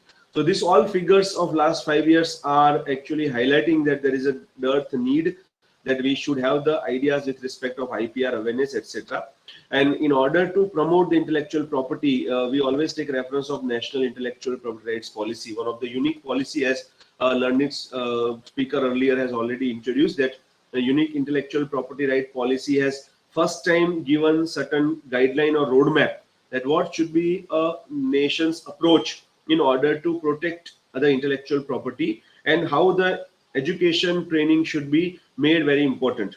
We can also improve the parameters which are available in the previous slides, because we have many universities and research laboratories having good number of scientists, R&D people, and most of the people, when they become a techno savvy and IP savvy, they can always help us. So when we talk about the IP policy, they have connection with the capacity building program. These are the 7 objectives of intellectual property policy, about creating public awareness about benefits of IPR. That is all done right now by in various institutions, including GNLU, simultaneously stimulating the creation and growth of IP, having strong and effective laws with respect of IP rights which are consistent. So that is relating to research of cross connection of the legislations which are touching intellectual property. I have already going to show you the list that what are the areas which are doing under part of the research right now. Modernizing IP administration system. This is relating to upliftment of the current system of procedural aspect of how IP offices are working, and what are the scope of improvement considering the great amount of IPR which are going to be created.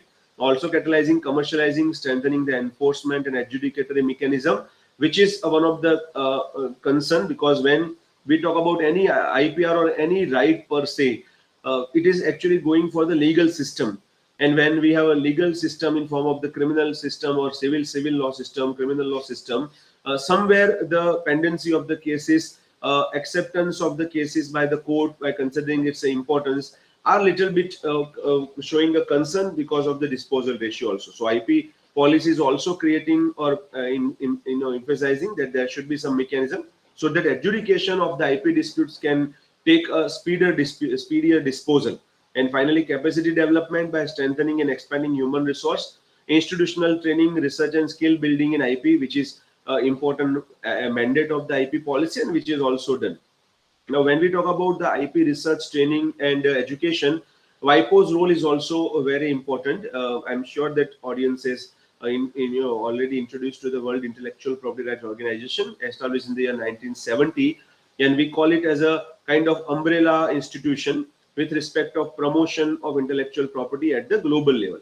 Also, we have to keep in mind that the intellectual property rights are always territorial, or you can say state identified property rights, because there is no common globally identified intellectual property, and there is a mechanism that you can get it recognized through registration and procedure in your respective states, and then it can be same applied unto the other countries. When we talk about trademark, when we have merit system of protection, there is giving you the window or single window application that you can simply apply to the multiple states wherever you want to apply for trademark. But then it is not a guarantee that once the trademark has been granted in X, Y or Z country, it will be granted. Then same patent is also run through the PCT, which is again under the World Intellectual Property Organization. So efforts have already been made.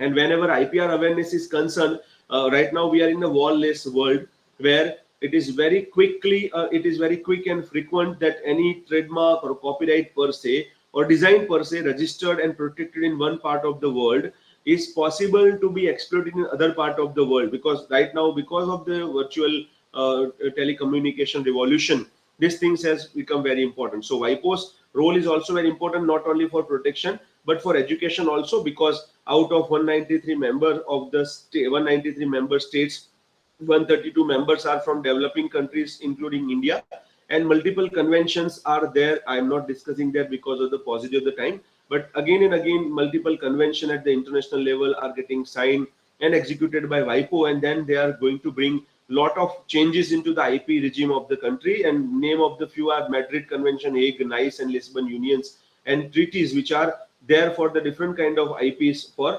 protection.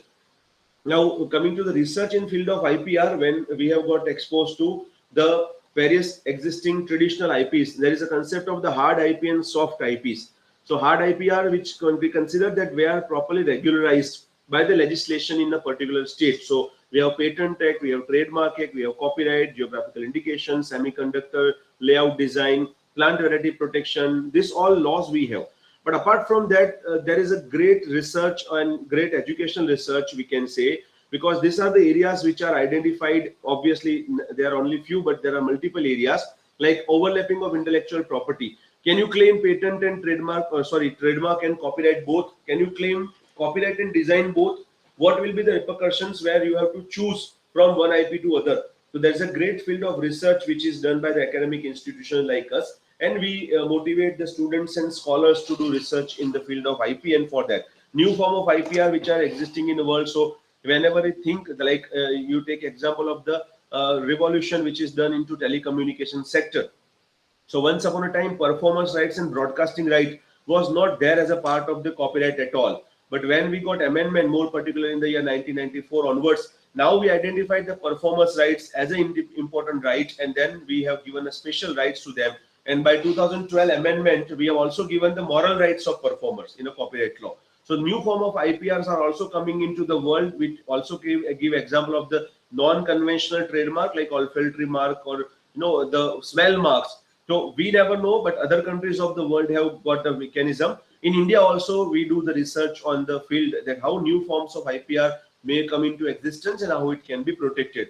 When we talk about the artificial intelligence and IPR, it is always creating a problem. When we talk about the cars, which are run automatically without any human intervention, or we talk about the work which is created by robots or artificial intelligence, the coding which is done by artificial intelligence, who will claim IPR on that? And in case you give right to the machine to claim IPR, then what will be the problem and litigational or legal aspects where any criminal activity or civil liability will come into existence? So that's a researchable area in field of IPR. Blockchain technology in IPR is always a very rich scope of research for a lot of things. More particularly when we call NFT, non-fungible tokens, and when we try that now music or paintings or some of the creation which is also got it identified by virtue of the blockchain technology that who is original creator, and they are also sold into international markets. So how IPR field is going to take care about that and what challenges it will come into future, that's also part of the research.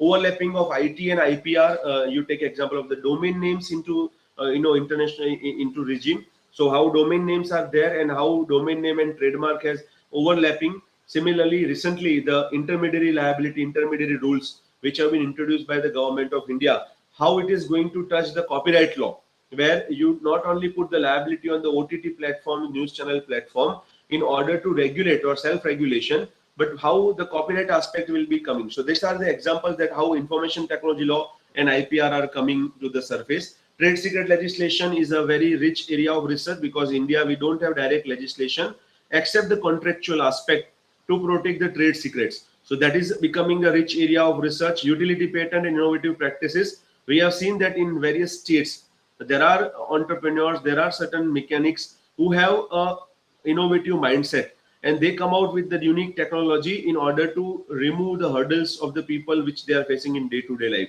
Now, there is no direct concept of utility patent in our country, but yes, the researchers are already working that can we teach the education, because when we talk about the patent, the three criteria of the patent: novelty, inventive step, and utility. Now, in inventive step, one big problem is coming about the obviousness.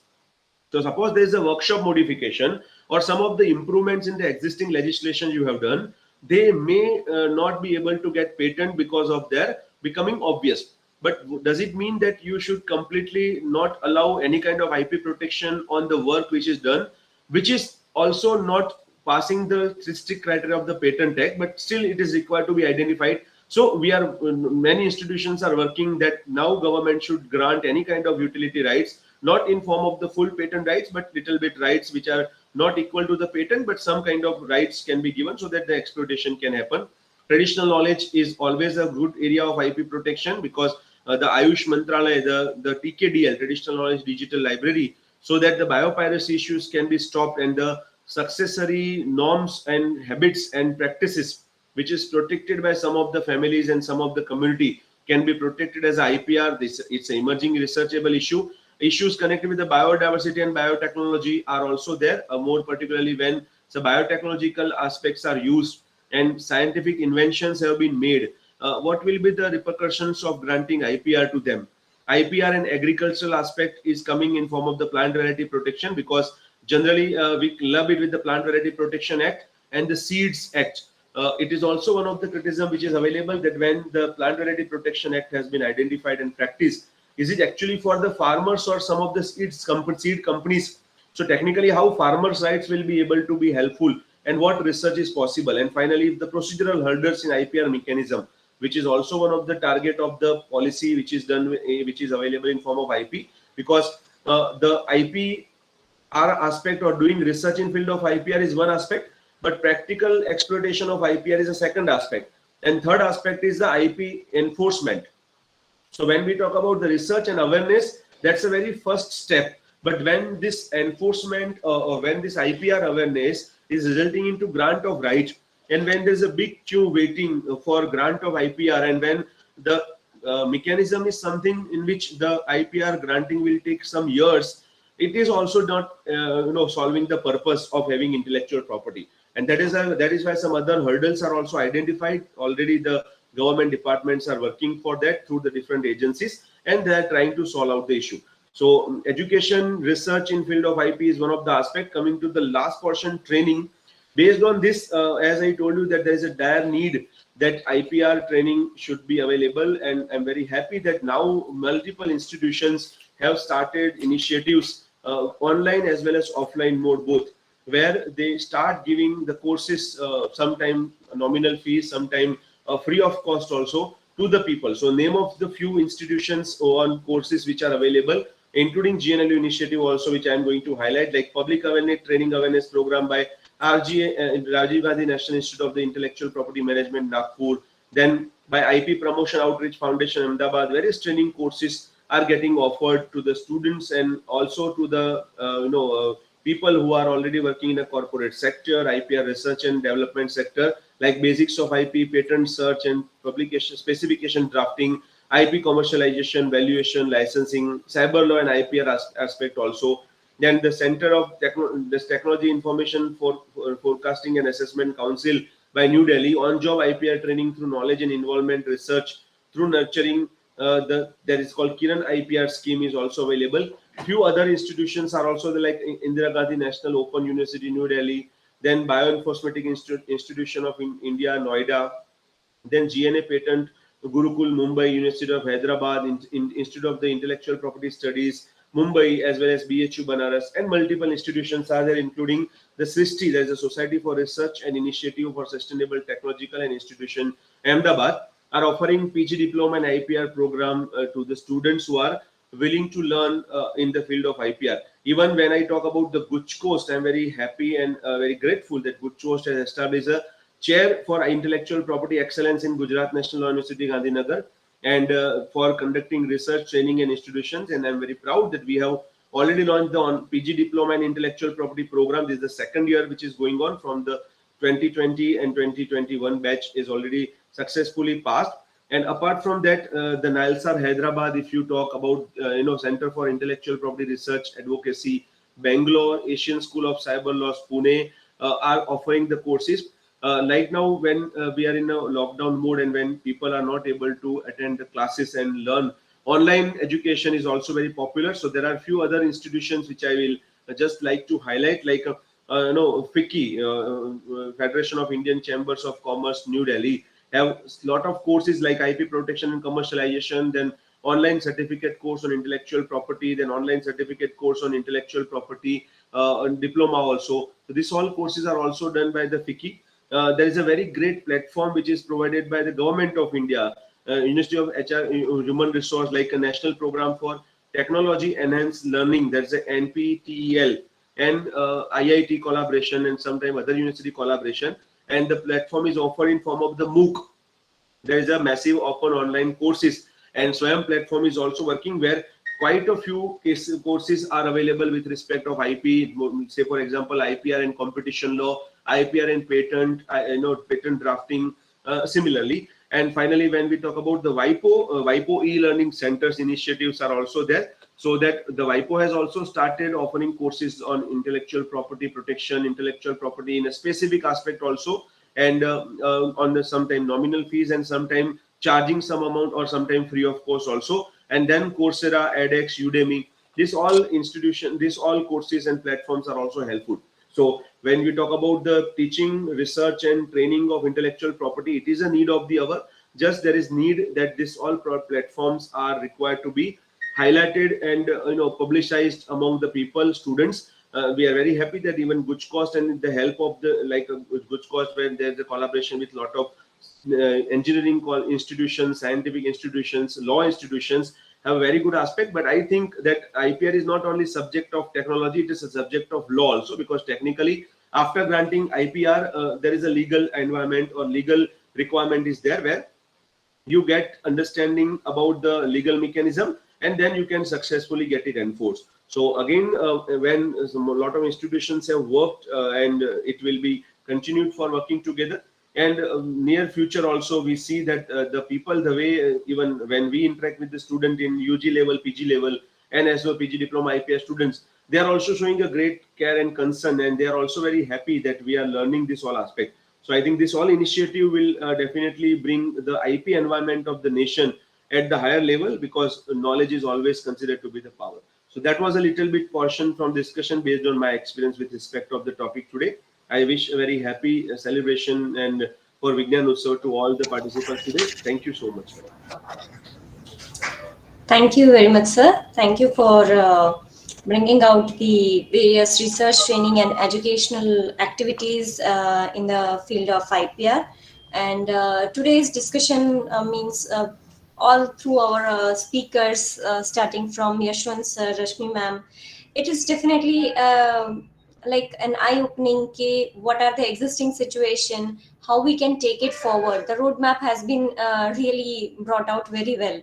Starting from, I start with thanking Yashwant Dev Panwar sir for showcasing the way ahead for IPR, how in the Amrit Kal we intend to proceed and how we need to expedite on the patent facilitating the whole process basically. I thank Rashmi Tyagi madam for showcasing how we can harness the socio-economic benefits of IPR. I thank Padmin Butt sir for his talk on reflecting the IPR ecosystem in the state of Gujarat. I thank Satya madam for showcasing out very nicely and in a very interesting manner the patents and the GIs of Gujarat. I thank Dr. Hardik Parekh for showcasing the various research, training and educational activities in the field of IPR. So all these as a whole, the package as a whole is definitely going to enhance the IP ecosystem of the state. So I thank one and all who have joined us for this session. The very nice comments that we got from Professor Dr. I. Manavelan. Thank you, sir. And definitely we will put in our best to take this whole program forward. So thank you one and all. I just have a short announcement to make that on this 6th, we have, I'll just project it here.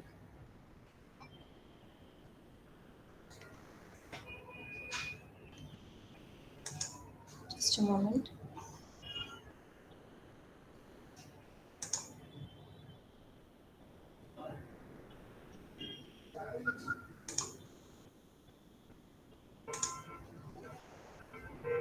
Yeah, there is an outreach program on intellectual property rights on 6th of August between 11 to 1:30, which will discuss about the patent filing, trademarks, copyright, and GIs. This is for the students of schools and colleges and the various universities.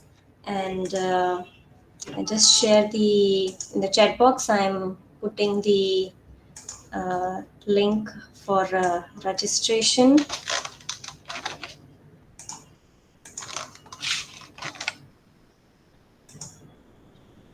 Yeah, so please encourage the students to register and participate in this program. Yeah. So thank you one and all. Thank you all the experts, all the participants, my colleagues at GUJCOST, the officials from GST Government of India, and the other state S&T councils. On behalf of GUJCOST, I thank you all for joining us in this session on Vigyan Utsav. Thank you very much. We hereby conclude this meeting. Thank you.